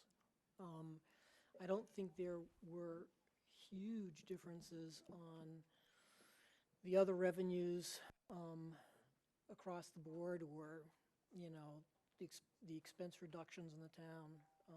There were some, but not huge. I think that the view on the school ask is where there was substantial differences.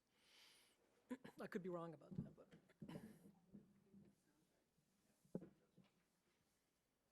If there was consensus around the expense reductions and I'm just looking, the non-tax revenues seem to settle around 1.75 million from the town side and $500,000 from the school side. And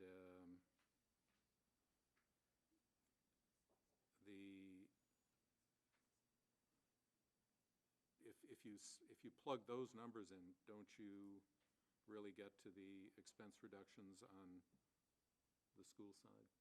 Well, I mean, if you look at the consensus median, sure, that will come out with, you keep the general operating override at a specific number, then that will leave you with a certain amount of money. So it's a plug figure one way or the other. Yeah, I think the issue is that there's not clear consensus on how to balance the size of the override against the operating ask.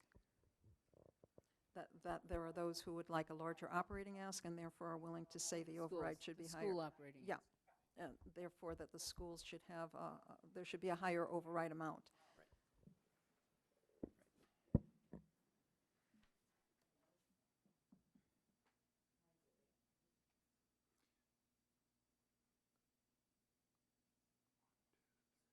So I come back to, One particular concern that I want to raise as far as the numbers go is that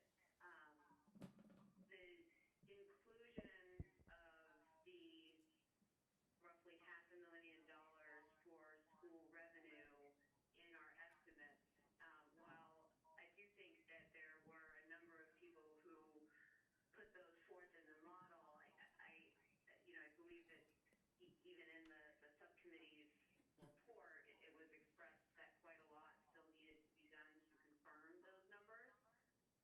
And so I would, again, express some concern around relying on a savings of $500,000 when, quite a lot of work needs to be done on confirming those numbers.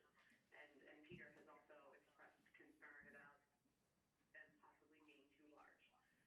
So I think that the areas where there's some degree of fuzziness, if you will, relates primarily to BEEP, because we never really got the demand information by time cohort, which you really need to do in order to come up with comparisons to market. We were able to get that information for Sewell. I think the extended day is pretty straightforward, obviously. And the other one where there's some, I think, difference of opinion relates to after-school gym use. But those are the areas where there is some additional information that the schools could give us, A, and B, there's, I think, a discussion about how to manage, in particular, after-school activities, and when you charge and when you don't. The after-school gym activities, evenings and weekends and stuff like that. Is this information forthcoming, or it's You not, know, hasn't been disaggregated before? Or whatever? well, the information for BEEP has been requested several times and has not been forthcoming. I think the information for the gym use, first, the projections that were included really reflected winter use, not full year use only. So there is some probably comfort in that you're not looking, the numbers aren't maximizing what you might be able to do there, because it's only looking at one season. But I think there's also a view on the school side that one of the things they're trying to do is to be more, I think they're hiring a person, they've hired a person to have a better coordination of activities, and maybe through that process they might have a better sense as to what they can do. So I don't know that they're in a position yet to agree with the information. So, but the after gym, the gym use is billed, right? So it's park and rec, adult ed, schools. No, not always, It's no. okay, all right, not. so then that's So- over here, but the BEEP, is the BEEP issue complicated because of the 1/3 special needs kids that are not No. paying? It's not that at all. What it is that for the children who do pay, what you really, we look at BEEP fees relative to market, okay? And now, there are different times that families can send their children to different programs. And unless you have that demand information, you can't really look at what revenue you're getting from a particular time slot relative to what you could get by going to the market for that time slot. You don't want to assume the same time slot for everybody. Thank you. So, yeah, so, I mean, Beth, the the answer is yes. I don't think it addresses for the entire $500,000, but yeah, there is some additional work that does need to be done. Can I go back to the original conversation about, is there an opportunity to reach some sort of consensus? And Kevin was talking about it, Chad was talking about it to some degree. I mean, it seemed to me, hearing from the comments, there might be three possible ways to approach this. One is we could focus on that 5-person sort of model. We'd heard about the barbells before, have those barbells articulated further, and also the consensus articulated. That would be 3 different things we'd look at. Or, I think what Chad, you were saying is it seems like there's more people on the bottom end. So, in terms of the override amount, not the bottom end of the pool or anything like that, right? So one side of the barbell where there's a lower override amount, and then the consensus, and have those two work as a comparison for the committee to look at. Those seem to me the way you might push the conversation forward, one of those 3 ways. So I throw that out for a conversation. I have something a little more controversial I'd like to ask, though. And I'm just wondering, we talked a little bit about a motion on Metco. Not to go back to that, no, we feel like we exited that conversation, but I wonder if it's appropriate to put a motion on the table as to how the override study committee feels about whether to include it as even an option. A motion that would say we shouldn't be considering it. That's the conversation, considering what? Okay, Metco. I guess I just have a problem with it because we devoted a lot of time on the issue.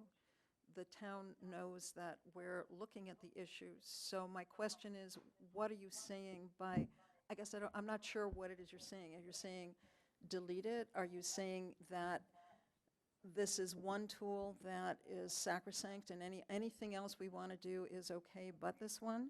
Because I think I have problems with anything ever being sacrosanct. If you, taken to its extreme, which I don't think you're doing, but taken to its extreme, you're seeing, we don't care how big the classes get, we don't care how big the programs are, that we have to change, and I'm not sure I could buy into that. I'm much more into, here's a tool, not everybody's favorite tool, not a tool I expect to be used, but nonetheless, I'm not comfortable ever saying you take something out of your toolkit because you don't know how far you're going to be pushed in any given direction. Just a quick thing. I'm not looking to jump into it right now. What I'm asking is, would it be appropriate to put forward a motion? I'm not saying tonight, but a motion before the override study committee. Because I think the idea of going after facts, understanding facts, is different from actually saying the override study committee would actually support that as one of the tools. I think people have different views on that. So I guess this is to Dick and to Susan, is that something that's appropriate to, if I wrote up a potential motion, sent it out to people for a vote, would that be appropriate? Is that kind of stamping on ground you don't want to get into?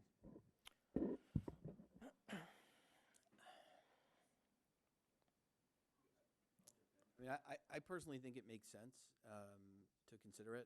I think as part of a full committee. I think individuals have kind of gone through and thought about a lot of this stuff, and it seems to me very few people have actually decided that was, again, I don't know this perfectly factually, but it sounds like very few people have sort of pulled that lever themselves. So I think that's actually informative, and I do think given what the town needs to do, it actually may be very beneficial for us to give the town some direction about how this group thought about it based on the other options we had.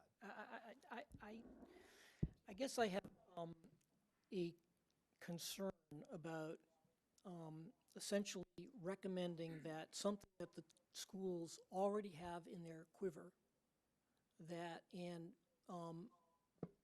years past they have certainly used at some point or another. I think Kevin was mentioning to me that the Metco population in town has gone down to 250 in certain years. You have different size classes. You have a class of 35 in 8th grade ninth grade right now, and you've got a class of 17, I think, in 7th grade. I think it is, I think if you want to go there, then I don't understand why we shouldn't open up every single line item for individual votes, because you're essentially suggesting that your values or how you value one particular program is more important than how you value, than how someone else values it. And I don't think that our charge is actually to get into values. I think our charge is to study finances. I'd like to just elaborate on that a little bit, or maybe to speak to the point that, because I think you raised this at our last meeting as well, that, if the substantial majority of people are not proposing reductions in Metco, then why shouldn't we have a motion saying that we don't support a package that has reductions in Metco? And I would say, for me personally, the two are not identical. My proposal does not reduce Metco. However, I would not go so far as to say that I would not support an alternate proposal that had a small reduction in Metco. For me, it was a question, I looked at a number of different options. I decided that on my preference as a way of reducing classroom demand, I would rather increase classroom size. But a statement that says this option should be off the table is, for me, much stronger than a statement that says the positive recommendation of the majority committee members is such and such, which doesn't happen to include that option. And while I could certainly vote for a recommendation that, that did not cut Metco and have advocated a path that did not cut Metco, if I understand the type of motion that's being discussed, I would have to vote against it personally, because to me, those are very, very different ideas. I'm respectful of the precedential nature of what you're talking about. Like, if you say it's sacrosanct now, it's sacrosanct into the future. You're setting and I understand that. I guess I'm thinking much more in terms of something that's more positive, in the sense of saying we believe we have a variety of different tools that would allow us to, in the current climate, given the range of difficulties that we're facing on enrollment, we can do it without addressing Metco. That's that important. I mean, it's not to be glib, but deciding, whether we decide to go down the path of including 4-man fire trucks or not, seems like something we've kind of taken off the table. I don't need to trot out our founding and the difficulties we've had as a country. So I think it's a little bit different. That's all. So I think it's worth, if we can all say, in our models, we're able to get there without touching Metco.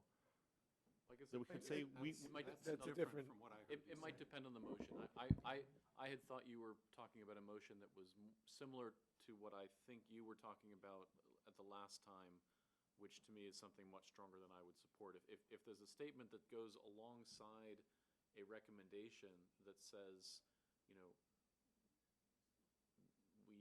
we note that we believe it is possible to address the near-term budget issues without a reduction in Metco, which we recognize is,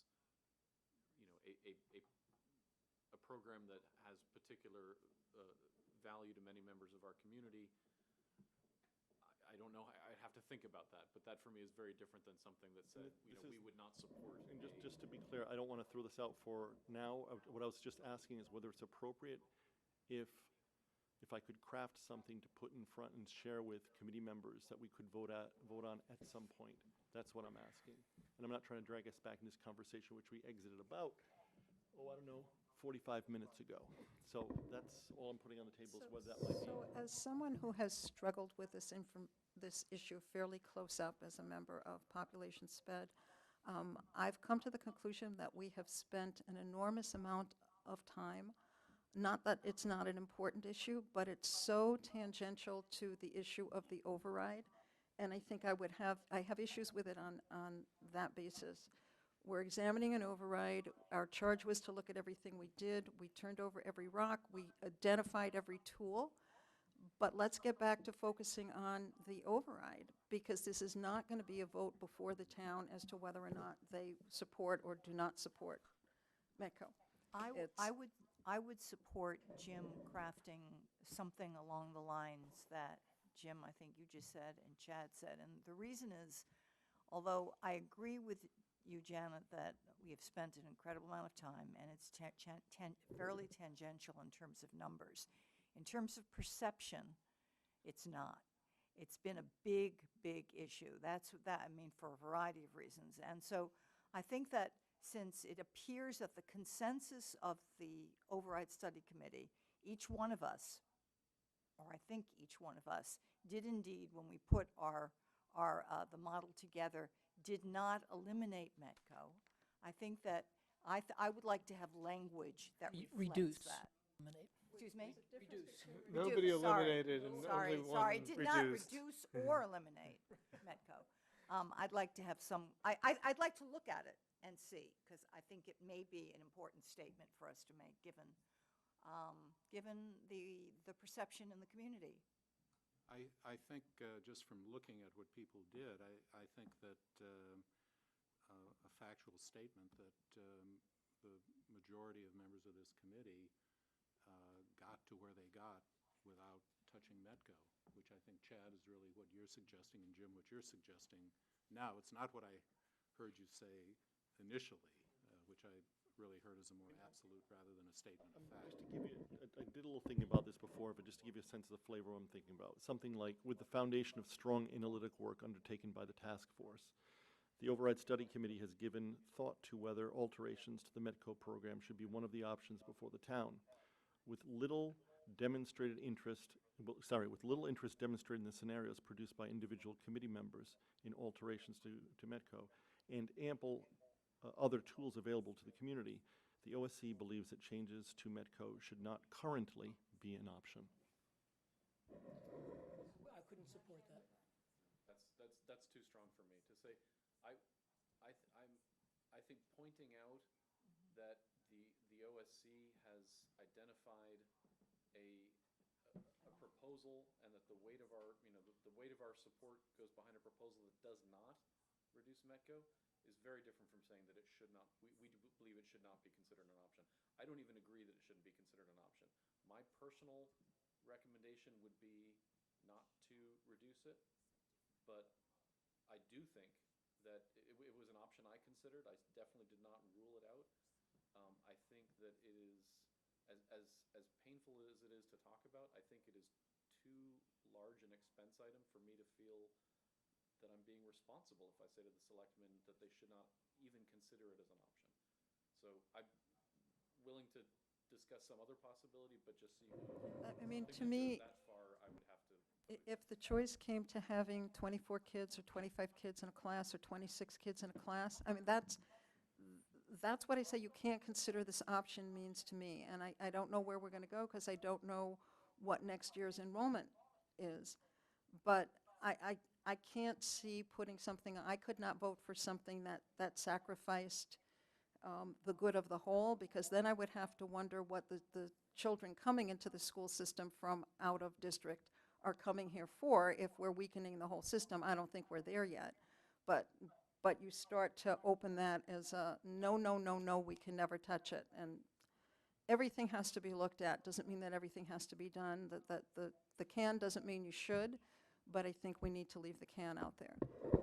So I'm a little torn, because I'm very sympathetic to Carol's point that we spent a lot of time on this, and the public has seen us spend a lot of time on it and has drawn conclusions, right? At the same time, there are a lot of things out there that nobody pulled the lever on, and which we're not going to say, we think this should not be considered. Right? So I think Metco deserves special treatment in the report. I think that something closer to the statement that 14 out of the 15 of us in developing our initial scenarios did not reduce Metco at all, that I expect, have a consensus that we can achieve what we currently believe to be a good fiscal program without cutting Metco is something that we can say and get consensus on. And I think if you push us to say we have to take it off the table, then I'm going to wonder if Tim's going to ask me to take Putteram off the table, whether somebody is going to ask us to take closing a fire station or something off the table. I'll just use a personal example, because I've had quite a number of conversations at home about this. As some of you know, I was something of a face person for the people that worked to protect or to restore funding to ACS.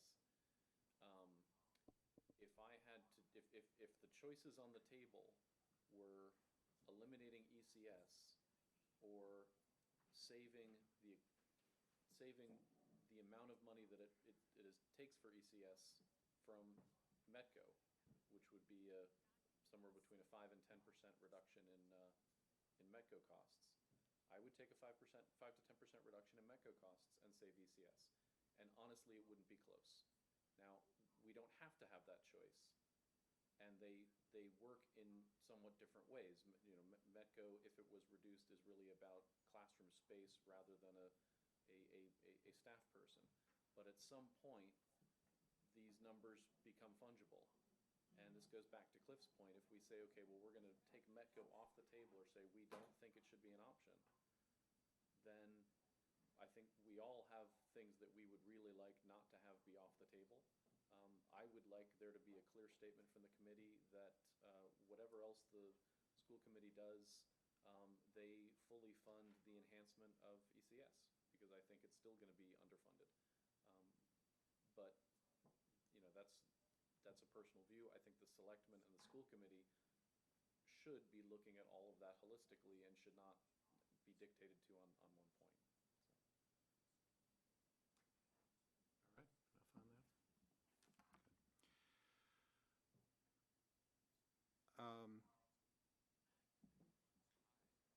Any further discussion of the operating override amount? From what has been said here, I'm not hearing any substantial disagreement about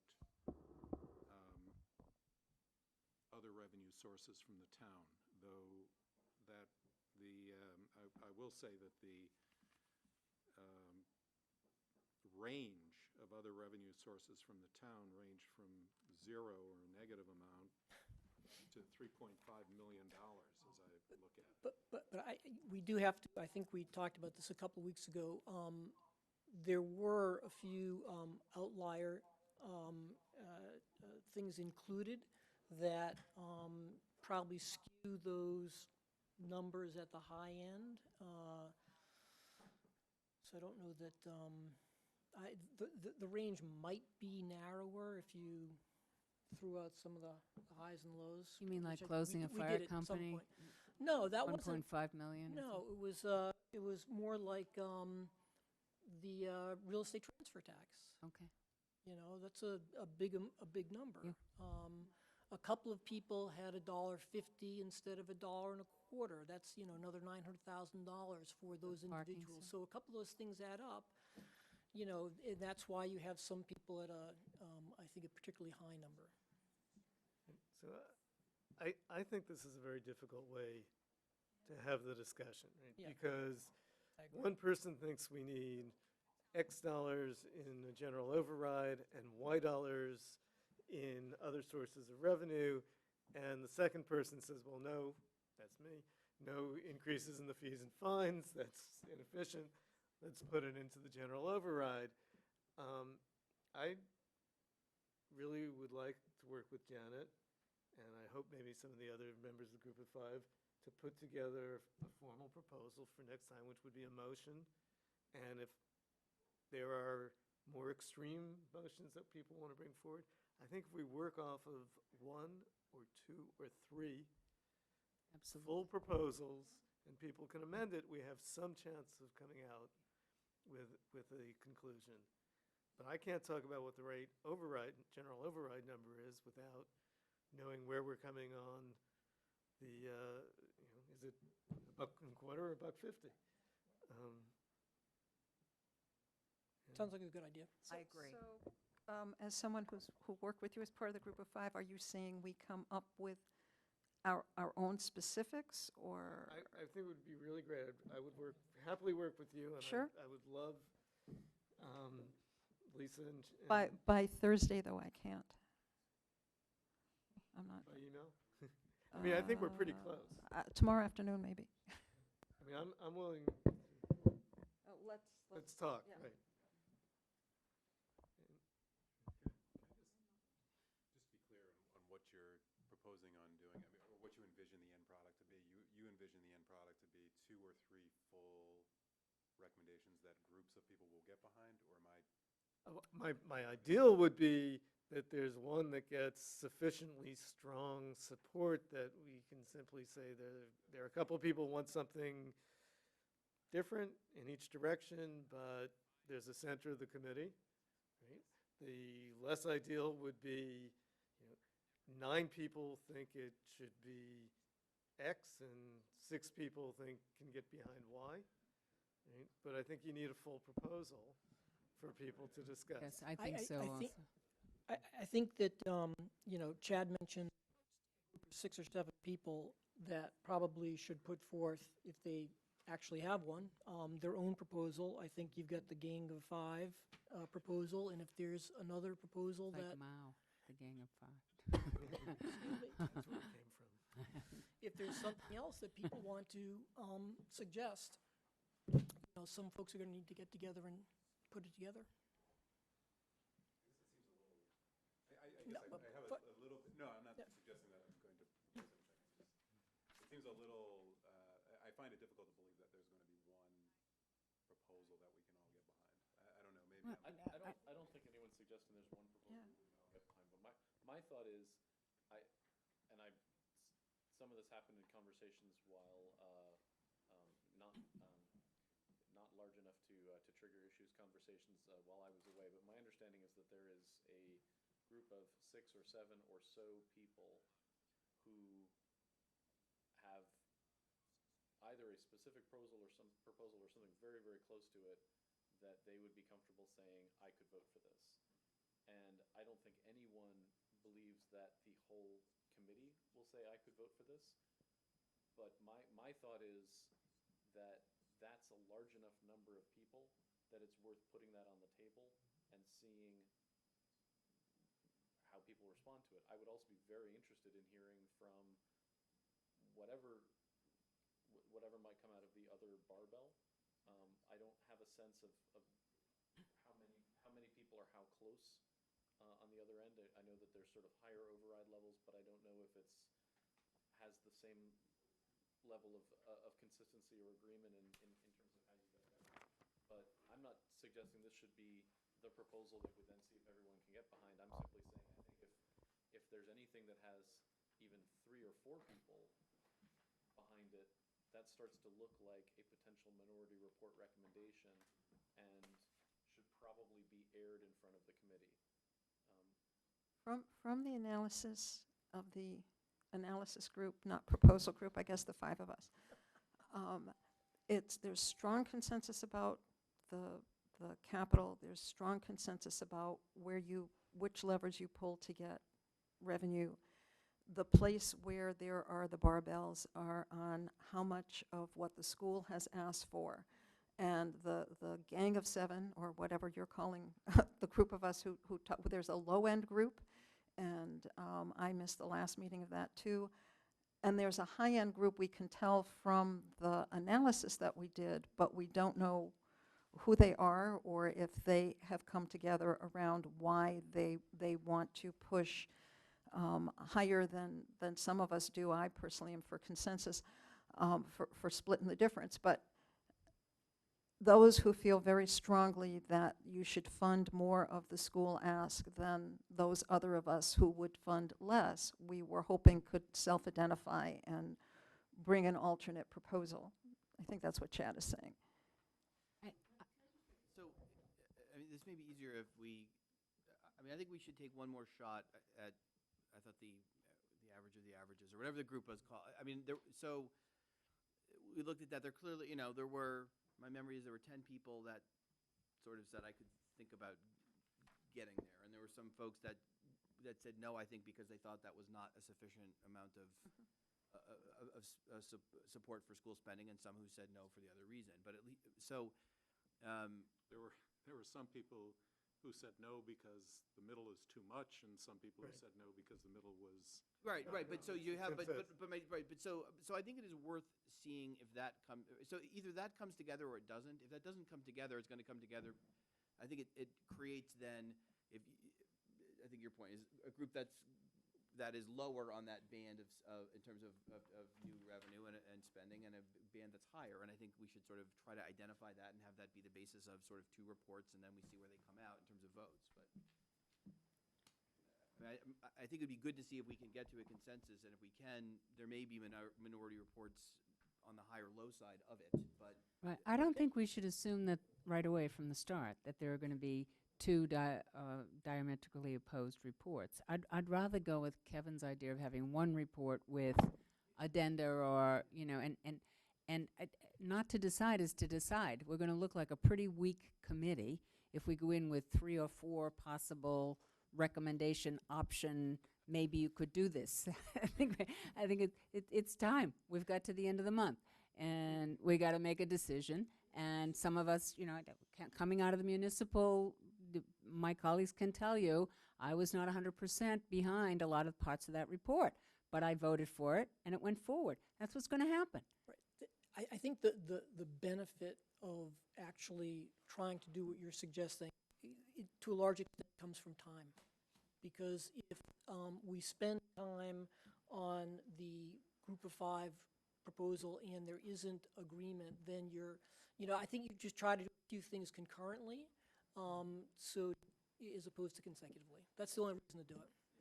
So what I'm hearing out of this is there may be a group of people who put together some kind of a recommendation around the low end. There may be a recommendation that's kind of in the middle, and there may be a recommendation on the high end if people want to do that.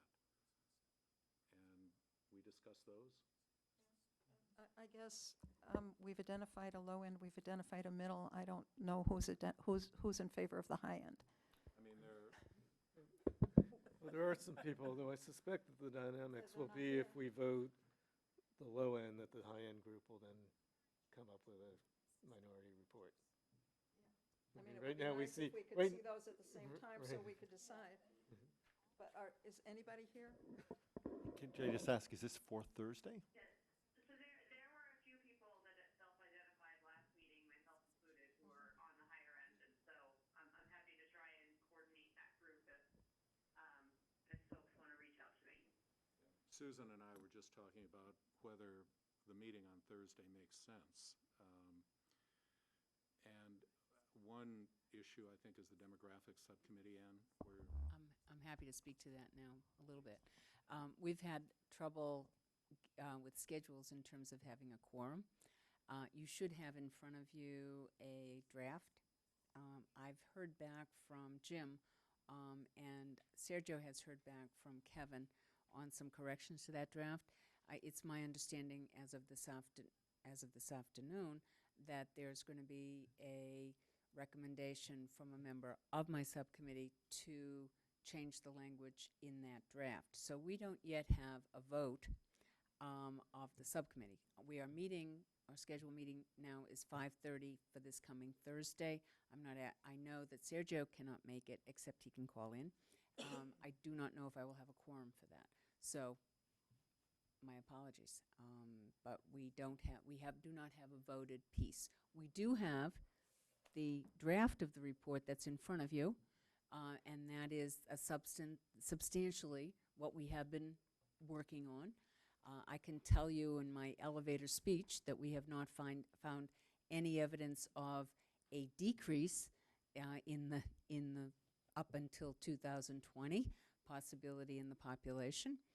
That housing stock plays a huge part in what we're doing, and further than that, I hope to have a vote by 5:30 this coming Thursday, but I cannot guarantee it. And there will be discussion because there is movement on my subcommittee to change the language of the draft that we all have, that was sent out to you 4 or 5 days ago. I'm happy to take advice on any or all of that, including managing a subcommittee, And but that's where we are. I don't- really hate to lose the day on Thursday, but I'm wondering whether, given the discussion today, there's something that we can accomplish. Sounds like there's a group of 7 that has something close to a proposal, is that right? Yes. Do you think we could plan on going forward on Thursday? I would like, from the demographic subcommittee point of view, I would like to have that as a deadline, as a way to say, we need to get that vote in, and we need to get this discussed, and we need to have this executive summary submitted. So it would help in terms of providing a deadline for my people.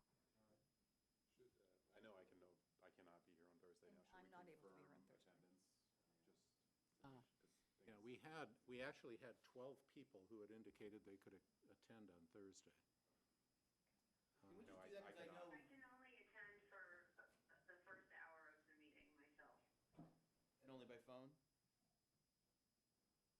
Is that Beth, was that in person? I need to talk in the microphone. Beth? Oh. And Beth, was that in person or by phone? That's by phone. And I'm not able to be here Thursday or by phone. All right, well, we need a quorum of 8 here. Let me get an email out to people tonight to see who can attend on Thursday. I can. Suggest that if we're working on really important issues.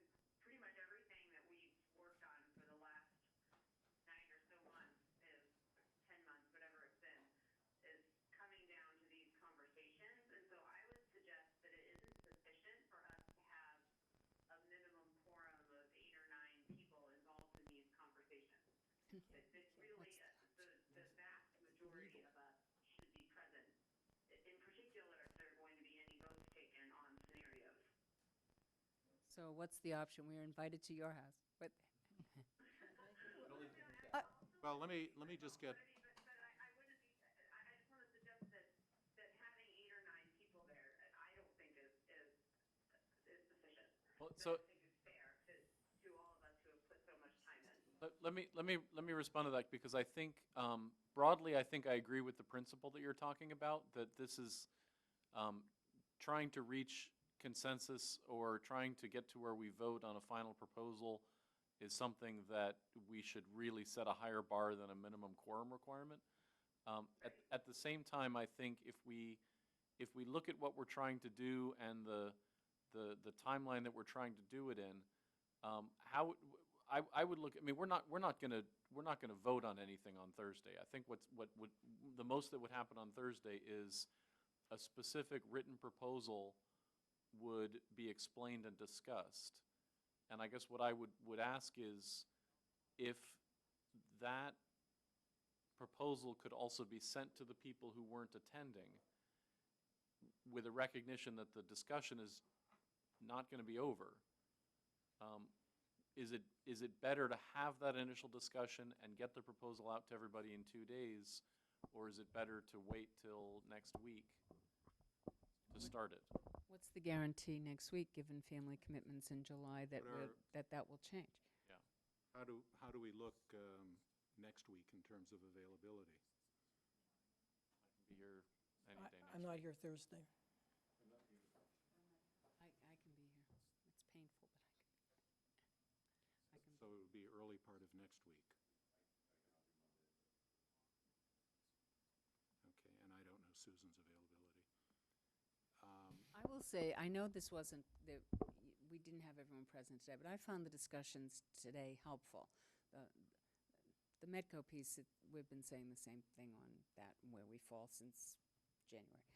But in terms of Driscoll and in terms of where we come down, in terms of how we're going to move forward, I found that helpful. I don't know that we need the entire committee for every single meeting as we move forward in a little bit of this. I think there is concern about if you don't have a large enough group, whether or not you have the right representation if you're taking votes. All right. Fair enough. I mean, Fair enough. I wouldn't want to reach a 5-3 conclusion, right? Right? If we were night two, I might feel Or differently. What if right? it was the consensus view? I would, Still, Still I wouldn't. get it. All right, I will send out an email just to confirm availability for Thursday. I'll do a doodle poll for, it sounds as though early next week is really pretty much the only time, Monday, Tuesday, Wednesday of next week. And see what we can get. And May I add, maybe you, we can do demographics. yes, you have a copy of the demographics When did that subcommittee come out? report. It came from Alberto. It has, Oh. 5 days ago, maybe. You know what? I'll make sure that you all get another copy. But keep in mind that there may be some changes. Stay alert. And we did discuss it, so July 19th. Thank you. No, it Thank- says July 9th. July 9th. Okay, and there was an update from then. I didn't There was an see update from then. Maybe they Maybe didn't change the date. I will get that, I will get a second copy of that out to you, okay? Tonight or tomorrow morning, all right? And please probably get back to Alberto on charts and me on adverbs.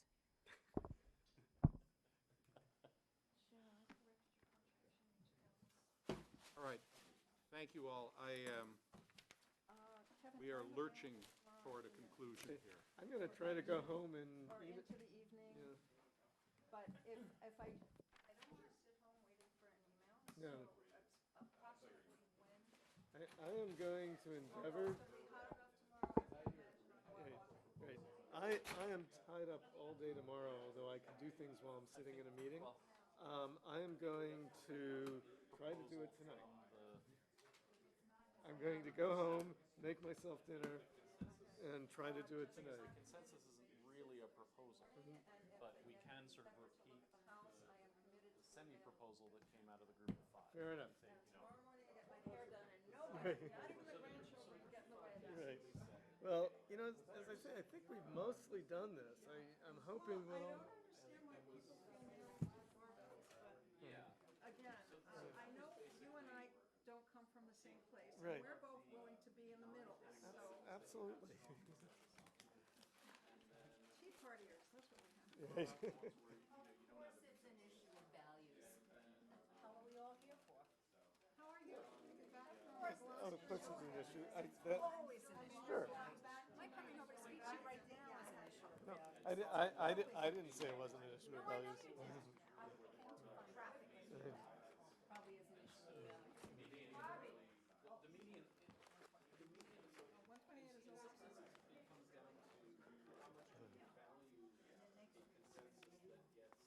Because it might be, the median might be your best bet. But I did a Draw straw enough people poll to in it my and say, head of okay, I can live with that. The alternative is to say, here's what a group actually correctly. is. So I assume Lisa would be the other Yes, six. this is what the median would look like, By but my that's not what anyone's actually a advocating. So maybe the 9-6 two vote groups should instead simply of say what they think. 6 to 5 vote, And and that's from a practical standpoint, I you think need the people. more you have Well, I mean, I think on something like that, it'd be very good if we can have a mechanism whereby people, because I agree. I agree. I mean, that was my guess as well. I mean, 9-6. I mean, I looked and I said 6-5, where are the other four going to be?